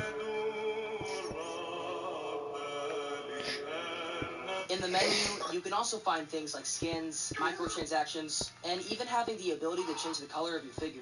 You can also turn off ads, but it requires $3 out of you. Not only are there a lot of video ads that like to pop out of nowhere, but there's also a lot of ads at the bottom of your screen, advertising games like Twerk Race 3D. I mean, I guess it's kind of interesting to see how big your army can get as it slowly dies out throughout the level, but yeah, there's nothing really much else to talk about in this game, other than the fact that funny bland figures fight other funny bland figures. Wow, you can tell I enjoy this game a lot. Looking at the App Store, it actually seems that other people unironically enjoy this game. This game is really fun, and I like that you can get coins to add more guys to the start of your run, and add to your coin like bro, what? What other games do you like? Twerk Race 3D? So yeah, there's nothing much else to talk about in this game. It's boring, it's generic, and it's all around not very good. Actually, hang on, you know what? Can I press go for at it? the bottom of the screen. Yeah, that one. Fine, tap to pay LLC. Just this once I'll play by your rules, and actually install and play your other crappy games. So without further ado, let's click Twerk Race 3D and see where it leads us. So now that I click the ad, it's time to play the sacred title, Twerk Race 3D. 3D, guy, add that 3D in there, boys. Twerking is a lot of fun, and a running game with twerking is even more fun. Meet Twerk Race 3D, an exciting runner featuring a fun race. Exciting. Your goal is to build your muscles to become a twerking legend. Wow. Basically, as you might have guessed by now, in this game you race while twerking in 3D. Now, making a downright degenerate game for all the little kiddies to enjoy is one thing, but on the other hand, the reviews of this game is just on a whole other level of weirdness. Let's take a look at this review written by 2. Oh, where to begin? This is the greatest, I mean the greatest game I've ever played and laid eyes upon. You see, to add some context, my wife left me, took my kids, and pretty much everything left to my name. So being depressed, I have been on the lookout for something to soften my sorrow. Then came along Twerk Race 3D, what? Okay, so what a troll. Not get killed by YouTube, I kind of have to show you just a narrow slice of what this game is. But don't worry, you're not missing out on anything because it's the exact same game as Countmasters. You spawn in all week or whatever at the start of a straight line, you then proceed to run in a straight line, going through doors that either decrease or increase your stats. You have to constantly dodge obstacles, with the main obstacle being the coronavirus. You see how far the stats go at the end of the level by murdering a random civilian. And then you go into a dance club to kill the final boss by twerking. That's it. This actually might very well be the worst game I've ever played ever. Like, I just don't get it. Why did real human beings make this? Why is it the exact same game as Countmasters? Why does it have 23,000 reviews? And why advertise it like a kid's game? There's nothing good about my man Twerk Race 3D. It's soulless, it's sketchy, and it's just a downright awful video game.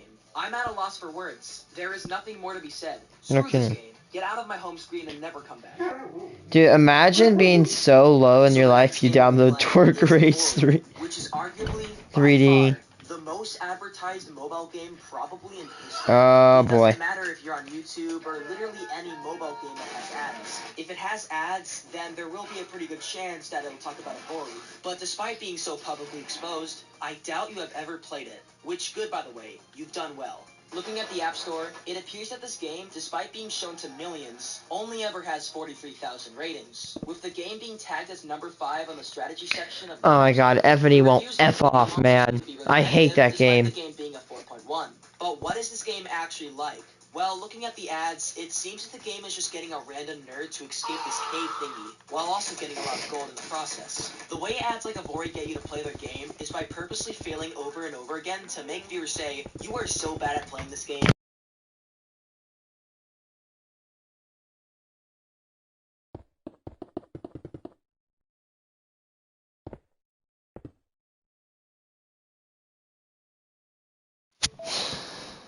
Play this to show myself how great I am at this video game. So let's get into this game, shall we? In the description of Ori, the game says build your cities, train your troops, solve puzzles, expand your empire. Wow, how interesting. You kind of do that in Minecraft, you know. Oh, hey, George. So when I started out, it showed me which country I could start in. I decided to choose America because, I don't know, why not? So one thing I really need to get out of the way, Navori, is that this game really loves baby feeding you all the things you need to know in this game. For the first 5 to 10 minutes of this game, it was just listening to virtual figures go on about literally nothing, where I would then have to spend my time just clicking on whatever the shiny arrow clicked on. Once I got out of the practice mode, I was now properly ready to play this game. So the main gameplay of Avori is like the ad showed. Just some crappy puzzle thing where rocks, monsters, and a royal guard is trapped in some weird cave thingy. And you have to let him out by getting him the treasure. Like, he doesn't even get out of the cave. He just likes it now that he can starve rich, I guess. There are multiple different levels to this, with the starter level taking place in Egypt. Oh, and there's also other countries too, like ancient Greece and Viking. In the puzzle games, your character is extremely stupid. Once you let him out of the cage, he will just continue to walk until he either gets the treasure, climbs through some ropes, or dies. And yes, he will fall off a lot of the times if you let him. In the puzzles, there's also mechanics like combining water and lava to make obsidian, wooden boxes to block spikes, and moving platforms. So, despite this game on the outside looking like a fairly polished game, the actual gameplay could not have been any more lazy or sloppy, with the animations running at like 5 FPS, and the monsters, well, just completely disappearing when they die. And when your character dies, he will just play the same animation over and over again. How wonderful. And Avori being a mobile game, it has the usual elements too, like daily rewards, buying useless crap, strange characters, and smooth animations that just look uncanny. If you're not spending your time doing random puzzles inside a cave, then you can also do things like build farms and upgrade castles or whatever in your kingdom. You can also raid other people, which is like, cool I guess. Looking at the bottom of the screen, it looks like this game actually might be multiplayer, but Yes, most likely I not, know. as it could just be fake bots pretending to be real humans. Games like Goat Simulator also have these systems of fake multiplayer chat. And I couldn't even text until I was a level 6 or whatever, so that was neat. There's also things in this game like joining alliances, You want to text? Too poor? Well, that was a crappy game. I don't really have much else to say in this game, other than the fact that, well, it's bad. So let's just move on. So the last game we'll be playing is Gunmasters 3D, Save the Innocent Civilians. Basically, the main premise of this game Civilian is that there are crossfire. scary gangsters, and you, being a gunmaster, have to shoot all of them to save the hostages. The reviews of this game are pretty much all 1-star reviews, with some of them saying things like, game is crap, not the best, game doesn't work. Oh dear. So first things first, the gameplay in this is, what a surprise, really bad. Basically, in each level, you are put into a random warehouse with multiple 10-foot tall Vikings, and you have to kill them in order to win. Also in each level is a hostage which you have to save. But, like, you Basically don't just really want to R6 save Siege, them. but crap. Once the gangsters are killed, the citizens proceed to do the chicken dance in excitement, and you just walk away from them. Let me kill this guy. Why is he doing the chicken dance? Why, I don't... Oh, and he disappeared. What is that? The only way to lose in this game is if you either wait for the bad guys to kill you, and I mean wait, because for some reason they run at you at the pace of a snail, so letting them kill you is practically a chore to do.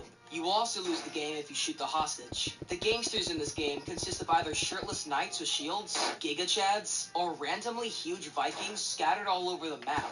Like, why? What do you think the civilians are experiencing right now? They get kidnapped by a bunch of shirtless Giga Chads, with one of them being over 50 foot tall. That must be terrifying. At the end of each level, you are shown how close you are to getting a... Start out with just a pistol, but as the levels go by, you'll get guns like shotguns and AKs. The best weapon in this game, from the looks of it, is a minigun that you can get once you beat level 34. The characters' ragdolls are extremely weird when you shoot them.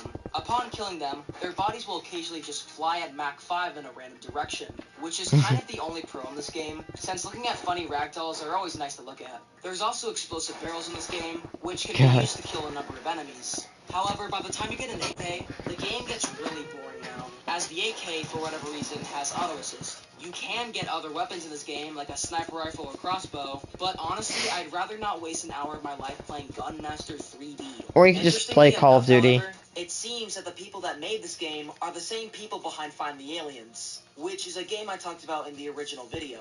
But yeah, I don't have much else to say on this. Don't play this game. It's not very good. Well, that's all the ad games I'll be looking at today. Is this avatar a blob? It seems It is a really blobfish. awful as a method to get people playing them. I've been running around aimlessly trying to figure out why these ads exist and why they're just so goddamn Weird ad game. More like weird ad games. Haha, get it?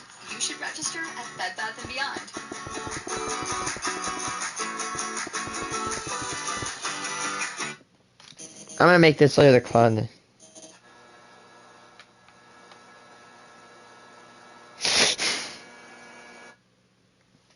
If you are diagnosed with being under 12 or have a general distaste in dark humor, click off the video. Have you ever watched a YouTube video, but before you watched it, you got a really strange ad promoting a really weird game? These games tend to target the younger side of YouTube, and yet the concepts of the game can range from investing money to bashing through doors to earn points as poppy playtime. These games in general are just really strange and weird, and for that reason alone, I've decided to try and play them for myself and document all my findings. Finding these games on the App Store was no easy trick. So instead of browsing the App Store looking for these games, I'm going to be clicking YouTube videos until I find my target. In this video, I'm going to be playing weird ad games.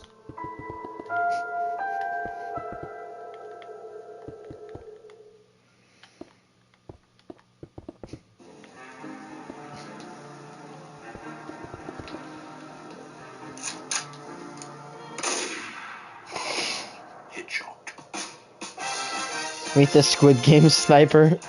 The first game we're going to be playing is K Sniper Challenge, where you are put into the shoes of a pink soldier whose goal is to snipe those that do not conform to the system. You might think at first that being a pink soldier would be great. Instead of being the peasants that have to fight for Korean currency, you can now shoot the said peasants that want the Korean currency.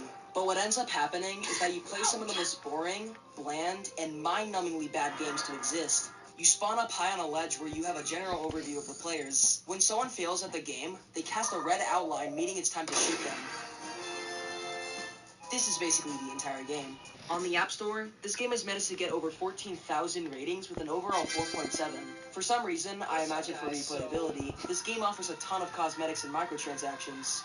You start out as a regular pink soldier, but by either purchasing items from the store or just slogging through the levels, you can get amazing skins like Poker and Teacher. I love it. I love his scream. Microtransactions, but it also supports ads. Lots upon lots upon lots of ads. Unfortunately, this is one of those games where it starts playing ads when you either click buttons or... Oh god. Okay, I'm fine with advertisements being like, oh, if you want extra rewards, click this button. I'm fine with that, because that is adding me with my consent. And, like, I actually want extra rewards. In fact, I like it in Hungry Shark 2, or Hungry Shark Evolution, or whatever it's called, or World. I don't know what it is. It's Hungry Shark. But you can actually watch these videos and get extra pearls, and that really helps me. And they were short, and plus the ads were just funny as hell.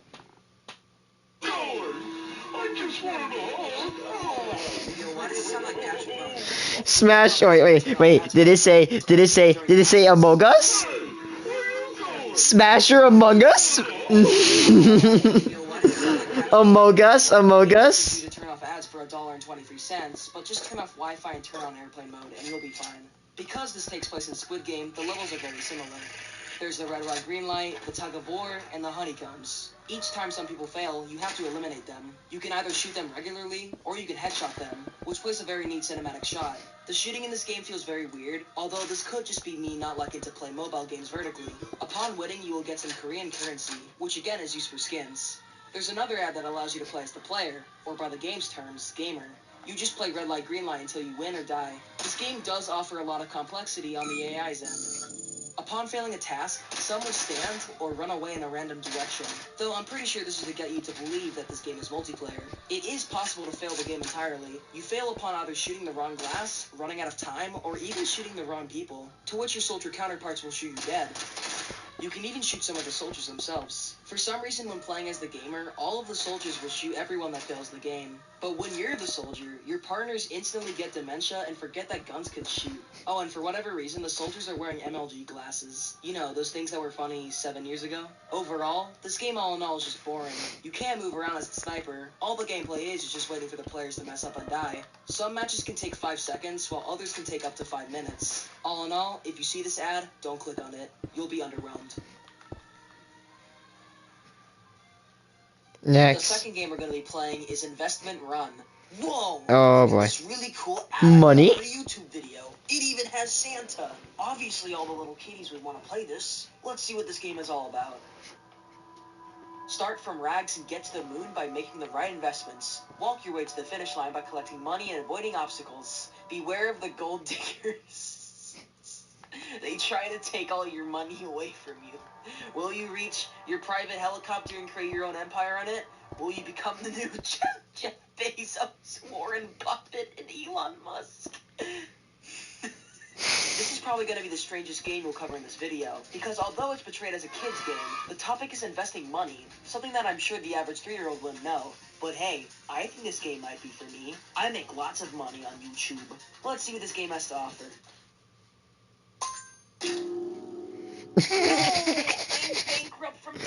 That sound though, thunk. In this game, as you might have guessed already, you invest money so that you can become rich like Darman and buy a super cool 20-foot long island. This game is very similar to the Slenderman Run game I played a few weeks back. The only difference is that instead of consuming children, you consume money. Every time you collect a certain amount of cash, the character puts it on his back and uses it to ride to a very rich and golden object. This can range from things like golden helicopters and even rockets. At the start of the game, you start as a poor peasant, but by collecting the monies and avoiding gold diggers, you will become a millionaire in under a minute. Like the last Isn't game, this basically just a worse version of Subway Surfers? I mean, that sounds way more fun than this.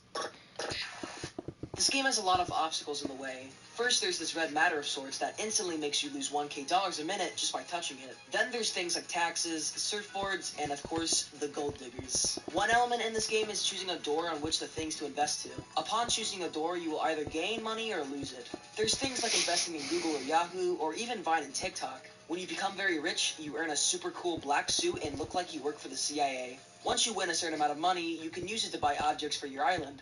Of course, you would either have to be 3 or in a mental asylum to play this game to its fullest, so screw you, Homa Games. Let's go on to the next advertisement. The next game we're going to be playing today is Monster Lab Freaky Experiments. As you might have guessed already, this game lets you become your worst nightmare and wreak havoc throughout your playthrough. Wow, look! I can become Poopy Playtime! Yay! Oh my god! Let me go!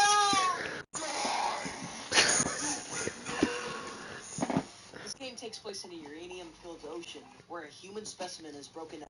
And by going through the red or green door, you become a spooky monster. The monsters range all the way from Siren Head to Poppy Playtime. The goal here is to go through the door with the color you choose. But by going through the green and red door, you become multiple monsters at once, creating this abomination. There isn't really a way to lose in this game. There are hazmat-equipped enemies, but by simply touching them, they instantly turn into a Gmod ragdoll. There are two endings when you complete a level. The first ending is where you have to fight a giant being. By going through this line, you also become a giant and you proceed to fight it out. These giants can range from giant crows to something straight out of a weird core fantasy. The other ending is a grading system by 3 random scientists. For some reason, these scientists aren't wearing any gas masks of sorts. I mean, we literally see people wearing hazmat suits everywhere, as well as radioactive barrels. The scientists base you on how well you did in the same color. For some reason, at the end of every level, you earn money in this game, which I assume is for purchasing skins. This game, like many others we've played again, have lots of ads. But thankfully this game has restraint. It will only play ads before or after you complete a level, and some of them you can even skip outright, though turning off your Wi-Fi and switching to airplane mode won't fix the issue. The only way you can die in this game is if you either run into enough radioactive barrels, or lose into a boxing match with another large creature. Something that is pretty hard to do, as the way to kill a creature is just to tap on the screen fast enough. Once you complete a level, you will earn a skin that will be used in the doors. This game is charted as number 21 in the action. Why is it? Which to me doesn't really make any sense, as there was barely any action and it was pretty much impossible to lose. Overall, this game is very strange. Man, I feel so spoiled to my Find the alien. In this game, you barge in unannounced at random homes and shoot aliens disguised as humans. You are equipped with a laser gun and a future device thingy. Upon using this device, you can see through the bones of humans and also see which human is the alien. basically irradiate Some them. of the levels have weird lore happening around them. Like, what's happening here? Are they filing for a divorce? There's also police that come to your house at some point. There's really no reason for you to lose in this game, but in case you shoot the wrong person, the alien aims your gun at you and you lose. You can actually pinpoint the second when his heart rips in half.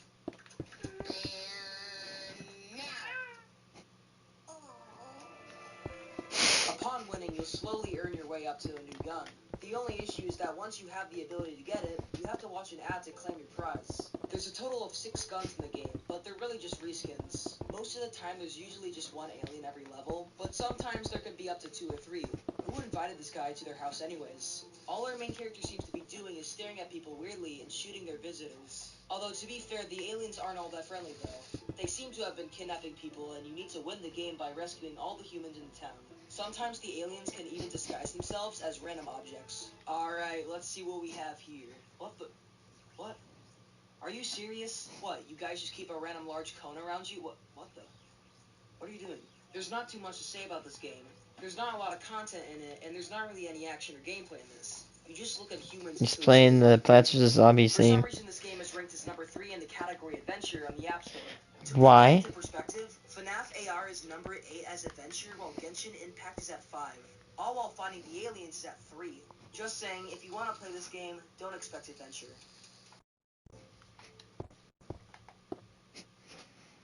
And that's all the games that we're going to be playing today. In conclusion, don't click on an advertisement game. Chances are the game will either be boring, misleading, or mind-numbingly stupid. Or worse, a virus. Yeah, that happened a few days ago. Oh, wait. I like this guy. I remember watching him.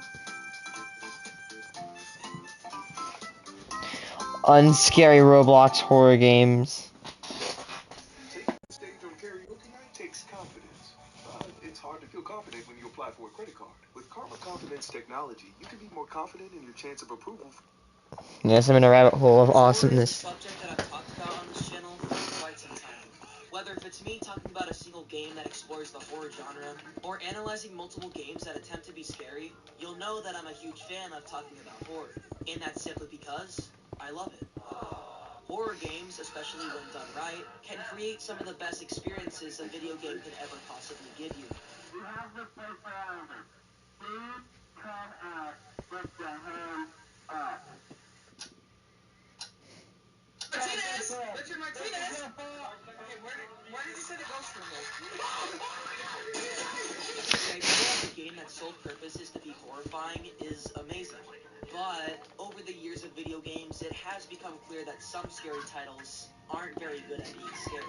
One of the main places you'll find these types of games is through the medium of Roblox.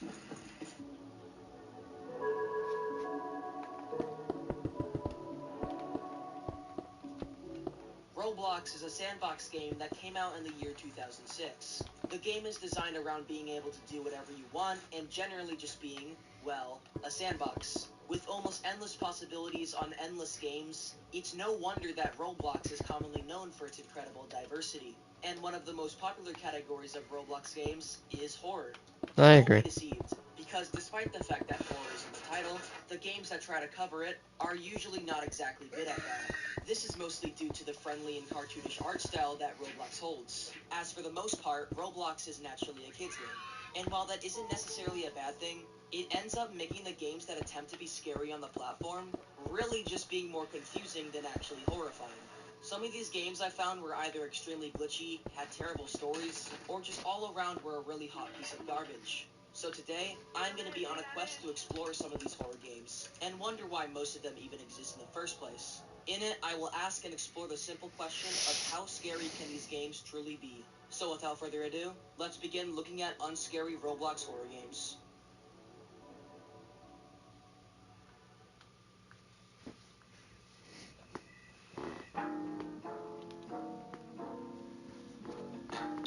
So the first game we'll be looking at is Froggy, where you are put into a random area and you need to hide from the spooky frogman in order to win.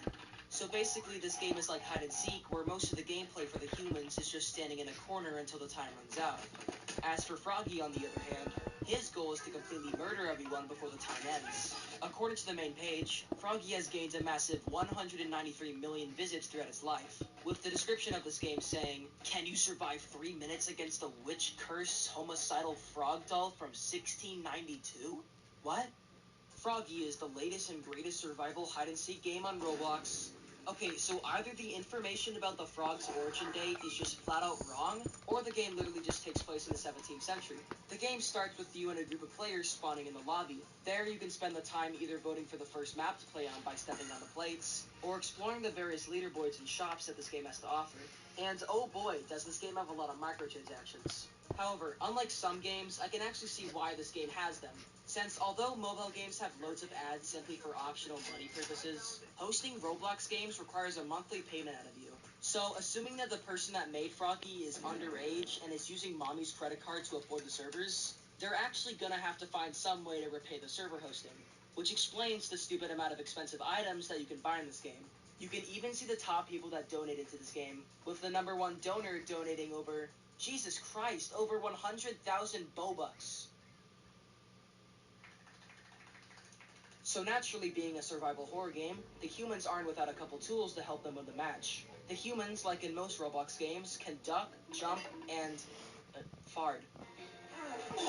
When the frog That sound though. will play indicating that he's close. The closer the frog is, the faster the heartbeat goes. The spooky frogman is much faster than you, and can potentially be very lethal depending on who's playing as him. However, when the froggy spawns in, he can only ever look through first-person mode as opposed to the humans being able to look in third-person. This naturally makes the game a tad bit easier for the humans, as Froggy can't easily span the room in one shot like the third-person can do. With all of these in mind, you might think that this game is pretty okay for being a survival hide-and-seek game. But oh boy, let me tell you about one mechanic in this game that completely ruins the fun and balance for both teams. By far the most annoying and game-frustrating mechanic in this Roblox game is being able to revive those who died. So when you get found out by Froggy and he comes at you, instead of just flat out dying upon getting hit by his axe, you are instead knocked to the ground with limited mobility, where you will then bleed out to death after half a minute later. When you do get knocked down, there will be a visible health bar to all the players that shows how close you are to dying. The issue is that when a human comes by the downed person, they will slowly regen their health bar until they're fully back up, ready to run again. And this problem. Having to kill 2 or 3 people as Froggy, only for some random nerd to come in and revive everyone behind your back, is stupidly frustrating. The worst part about this is that a single person could be knocked down and revived 3 times before they finally die. What this ends up doing, though, is making the Froggy target just 1 person before they finally die, which will take a solid minute because of how slow they end up bleeding to death. And remember, this game has like a 3-minute timer when the game starts. Oh, and also, don't think you can just puppy grab the down people either, because upon being near them for a certain period of time, you will start to suddenly slow down to the speed of a snail and won't be able to chase anyone near you for a solid 5 seconds. Because of this single mechanic, the frog can inherently not win a match ever. Put it like this. The match starts with every human eventually hiding until the frog comes. There, one of the humans will get knocked out, causing the frog to abandon them temporarily. There, half the server will go to revive that person behind the frog's back.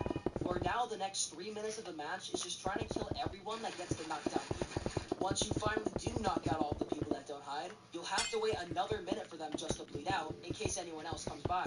And you spend what little time you have left looking for the people that never moved, only for you to eventually lose. That is pretty much 90% of all the matches that happen in Froggy. I mean, I guess I understand why this mechanic was implemented, but they could have made it a lot more better than it already is in its current state. But yeah, ignoring the fact that this extremely obnoxious element exists, the game is pretty alright. Even then, sometimes no one would come at all to revive me. Like this one time on, well, frankly, I don't know where I am, but I get hit by the silly frog as well as 2 other people near me. One of the players decided to revive the person to my left, and the person that just got revived, looking straight at me, decided to not go for me at all, leaving me to die. Hiding with other players in this game from the spooky frog creature was pretty fun. Some of the maps, like Suburbs, have these areas that were extremely claustrophobic to the point where I had to go in first person. Oh, and look, isn't that one Jesus painting that got ruined from art restoration? Most of the maps, for the most part, were fine. There were cities, small towns, factories, etc. Though there were some maps that just straight up made no sense aesthetically. Like, seriously, what is this map? Where are we? Sometimes, just based on the maps alone, it's like they're trying not to make the game scary at all. There was even a map that mimicked the Minecraft theme for some reason as well. Overall, this game is fine, I guess. I mean, the gameplay was kind of okay, but some of the maps looked like a YouTube thumbnail, and the reviving mechanics single-handedly ruined this game's balancing. Oh, and also Froggy is spelled with an E at the end instead of just a Y. I mean, I don't really know what they were going for there. So yeah, bad game.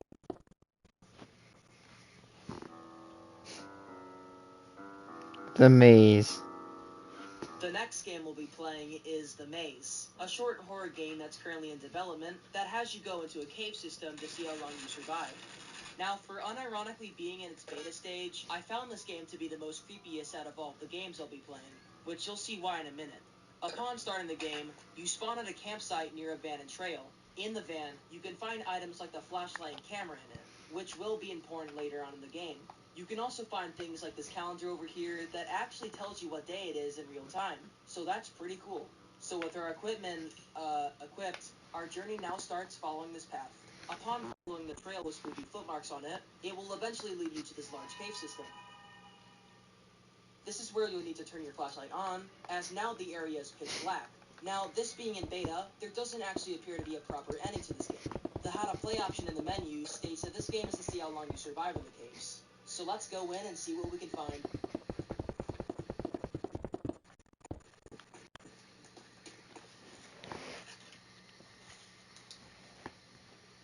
Now, immediately, you're not in any danger, as the real game starts when you find and jump down a big hole in one of the systems.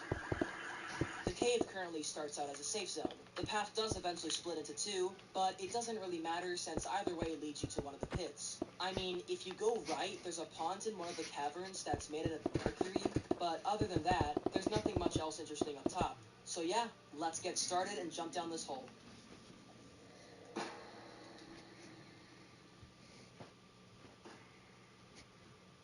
When you eventually jump down the big pit, you are randomly put into one of the many locations in the maze. There, your main goal now is to survive. So let's see what you can do with your current tools. You have a flashlight, which obviously illuminates the path, but you also have this quite frankly pointless camera along with your kit, which upon taking shots with it, illuminates the cave temporarily. But you already have a flashlight with you, and the pictures don't actually save anywhere, so this thing is kind of useless. I suppose you might as well grab it if there's ever a situation where you run out of batteries. And speaking of which, the flashlight can only be used for a certain period of time. Upon equipping the flashlight, you will see a green bar that slowly drains into red as the battery eventually runs out. The only way to recharge it is to strangely find these random batteries lying all over the caves. Also around the caves, you can find things like rocks, axes, and even a keypad, which I'll get back to later. Now, with this game's goal being to survive as long as you can throughout the caves, it obviously implies that there seems to be some sort of monster down here. So, what are they? Well, in the maze, as of writing this, there are two monsters. One is a short Teletubby-looking thing that appears to have some sort of mask on it. When it spots you, it won't move at first until it suddenly starts to walk slowly towards you. If it eventually gets too close to you, it will throw blades and kill you quickly. If you throw a rock at it, which yes, you can throw rocks in this game, you can sort of stun the monster, but there's not really much use to it since the monster is pretty much standing still most of the time. And the second monster is the one that you'll see a lot more frequently, which according to the game is named the Orotund. It's a much taller creature that has glowing red eyes, and if it sees you, well, let's just say you're pretty much dead. It's sort of like Scp-09 from the Containment Breach games, where also upon looking at it, you'll basically 100% of the time die. Now, this is where the creepy part of the game comes in, like I said previously. The Orotund makes loud footsteps whenever it's near you, and it also emanates a glowing red radius around it. Due to this, it can actually be quite tense when you're trying to hide from the monster when you don't know where it is. I hear the monster, but like, wait. Oh, wait, what? What? Did it stop? Thankfully, there are a couple of safe havens scattered throughout the caves. Throughout the game, there are these little crawl spaces that you can get into that the monster cannot. This is where you'll see 90% of all the players in the game. And I gotta say, it can actually be kind of comforting when you're in these spaces, as naturally it's the safest place in the game. Some of these crawl spaces can either be total dead ends, be used as a shortcut, or even be able to access some of the hidden areas in the game. See, upon going into the right crawl space, you will be taken to the small hut with a hallway inside it that's completely barricaded. You won't be able to get through it unless you have a rock with you. Using the rock to throw it at the wood planks, it will eventually break out. To which, if you keep exploring, you'll see things like wooden crates, spider webs, still lit lamps, and even a freaking axe. But don't get too excited, as the axe cannot hurt the enemies. As interesting as some of these new locations can be, they're actually just one big loophole that leads to nothing. You can get an axe, but that's about it. Who knows? Maybe there will be a new extension to this area in a future update. But like I said, this game is in beta and does not currently have an ending at the moment. There's a keypad you can take upon finding a skeleton's corpse, but even then, it doesn't really do much. Searching up the code for this item on Google will prove to be futile, and the answers that it does give you don't work, at least on my side. So that's pretty much all this game has to offer for the gameplay side of things. I will say though, if you're playing on the maze with a friend or two, which is what I did, this game can actually be pretty fun. The game has a solid ambience to it once you're in the caves, and to be honest, there's nothing really creepy or glitchy about this game. Though I will note these two things things I discovered during my game session, which both of them took place outside.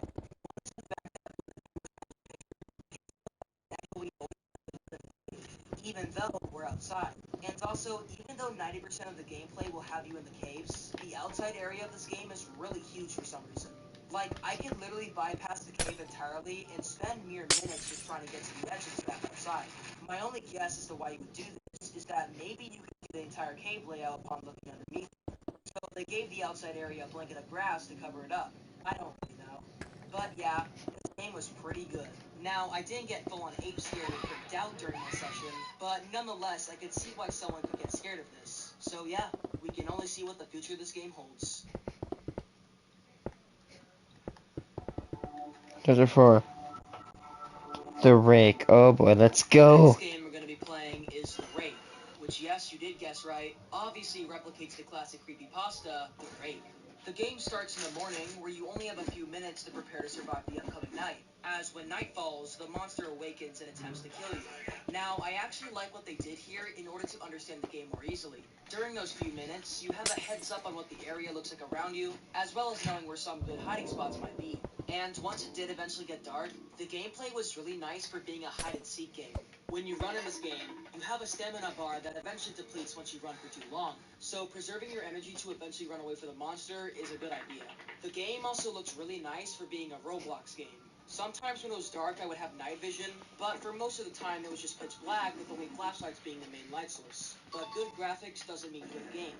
And while I would say this game is serviceable, it no doubt has a few major problems. Near the corner of the map is a tiny shop where you can buy equipment to further help yourself out. The only way you can buy money in this game is getting awarded money upon surviving the night. Some of these things you can buy can just be for convenience, like items such as, say, the watch. But you can also buy important things like axes and bear traps. Occasionally throughout the night, the main power will go out, leaving all the lights off. The only way to turn it back on is by going over to the electric station.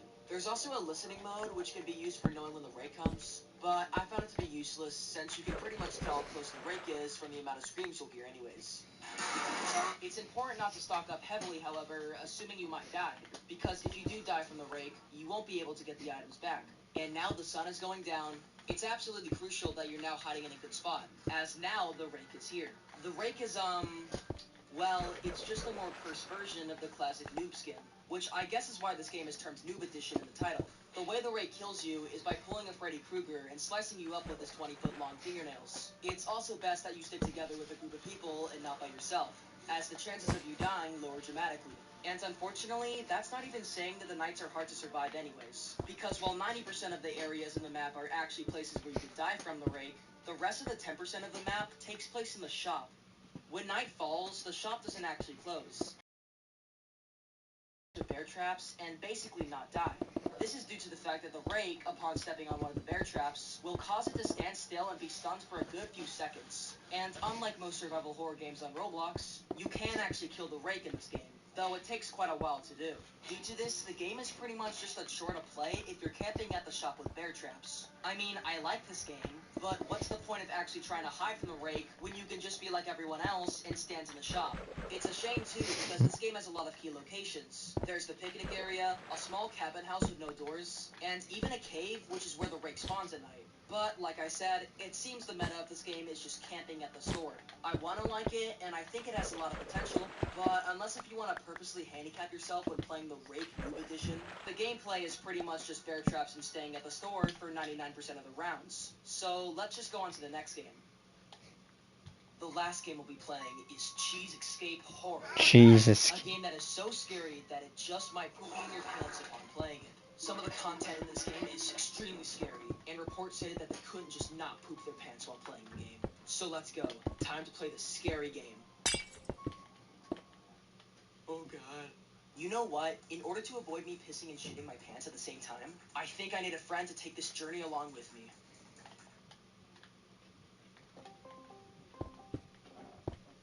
Hey, you wanna play Cheese Horror Escape with me? Yeah!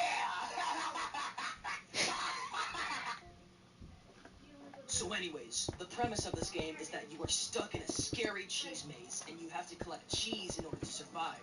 However, inside the scary cheese maze is an even scarier giant cheese-craving rat. You need to run away from the spooky cheese monster in order to win Luckily for you, the cheese rat creature is obese. Due to this, despite it being 12 feet tall, it is very slow. Nonetheless, you don't want it to get close to you, or else it will eat you like cheese. Throughout the cheese maze, there are small cheese pockets that the cheese rat cannot go into. In these rooms, you can also find the various 9 cheeses everywhere in this game. Every time you collect the cheese, it will play a funny haha relatable message. Now, at first, it seems like you just have to collect the various cheeses in just this singular maze. But oh no, my friend. You must go through hell and back, all in search of the sacred cheeses. There's a huge gate in one of the hallways that lets you access heaven once you collect the cheese. The first couple cheeses can be found in the simple hallways. That's pretty easy. But then you must unlock steel gate doors. Collect the various saturated keys that access the gates to your cheese. Then you need to get a wooden board to fix up the bridge that leads you to your next cheese. All the while, the rat is chasing you, wanting to eat you like a double Big Mac dipped in cheese. There you go, avocado. Top into my uncle's attic and press a button for 30 seconds. Then follow the line towards the Gate of Doom. After that, you must fight your way through your psychosis by walking through the various spooky areas that contains lamps. Thankfully for you, the cheeses access your mind, and you can also collect the cheese in your dreams. 4 out of 9 cheeses collected. 5 out of 9. 6 out of 9 cheeses. We're almost there. Then you have to randomly guess this password on the password place. Thankfully for me, my friend Chad here is an expert at lockpicking, so he was able to guess random numbers and get through the door. 7 cheeses collected. 8 out of 9 cheeses. Just 1 more. Finally, after fighting your way through numerous doors, always just out of reach from the giant cheese rat, after experiencing all 5 stages of grief, watching friends die left and right, you did it. You collected the final cheese. The door opens. Yes, freedom. After being in the cheese maze for the last several decades, the process is completed. I'm free. Finally, I can experience the true feeling of freedom.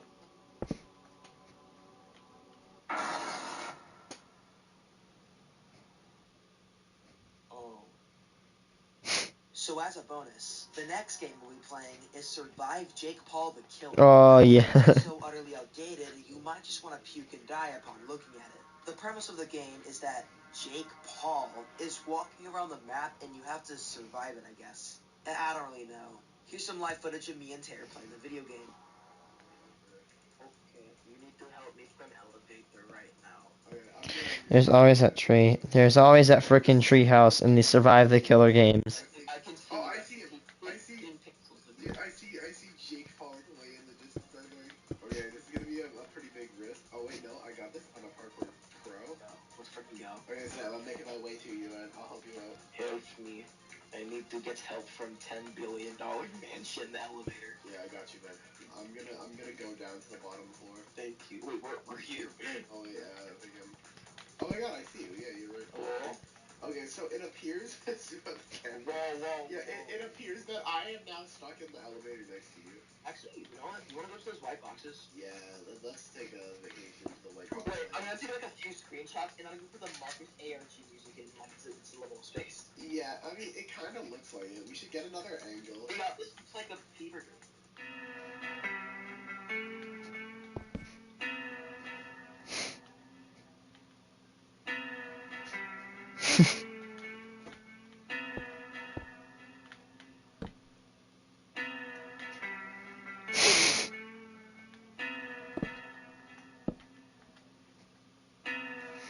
Bro, why are these map designs though? Yeah, I was gonna say I'm pretty sure it's Harambe.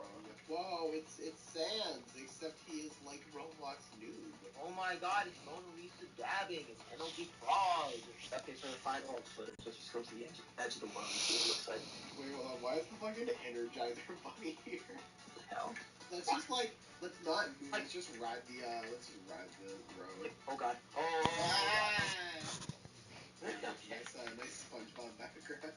We're at the hot tub of the Krusty Krab chimney where pollution happens. Why is there so much pollution? Dude, how much greenhouse gases are the Krusty Krab? Why is there so much pollution? Dude, how much greenhouse gases are the Krusty Krab? SpongeBob is sending a message how the Krusty Krab is the main source of pollution in Bikini Bottom. Dude, I didn't think we can survive the Jake Paul killer without deep lore.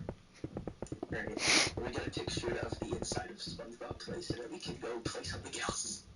Yeah, I mean, you could So yeah, that was all the games that I'll be looking at today. Some of the games that I've looked at do actually have a bit of polish to them, but the main problem they all circle around is that they simply just aren't scary, and likely won't be for quite a while. So in the meantime, all we can do is just look at these games and wonder what exactly the purpose of it is. Was it to try and scare me? Was it for money purposes? Was the game just trying to confuse me?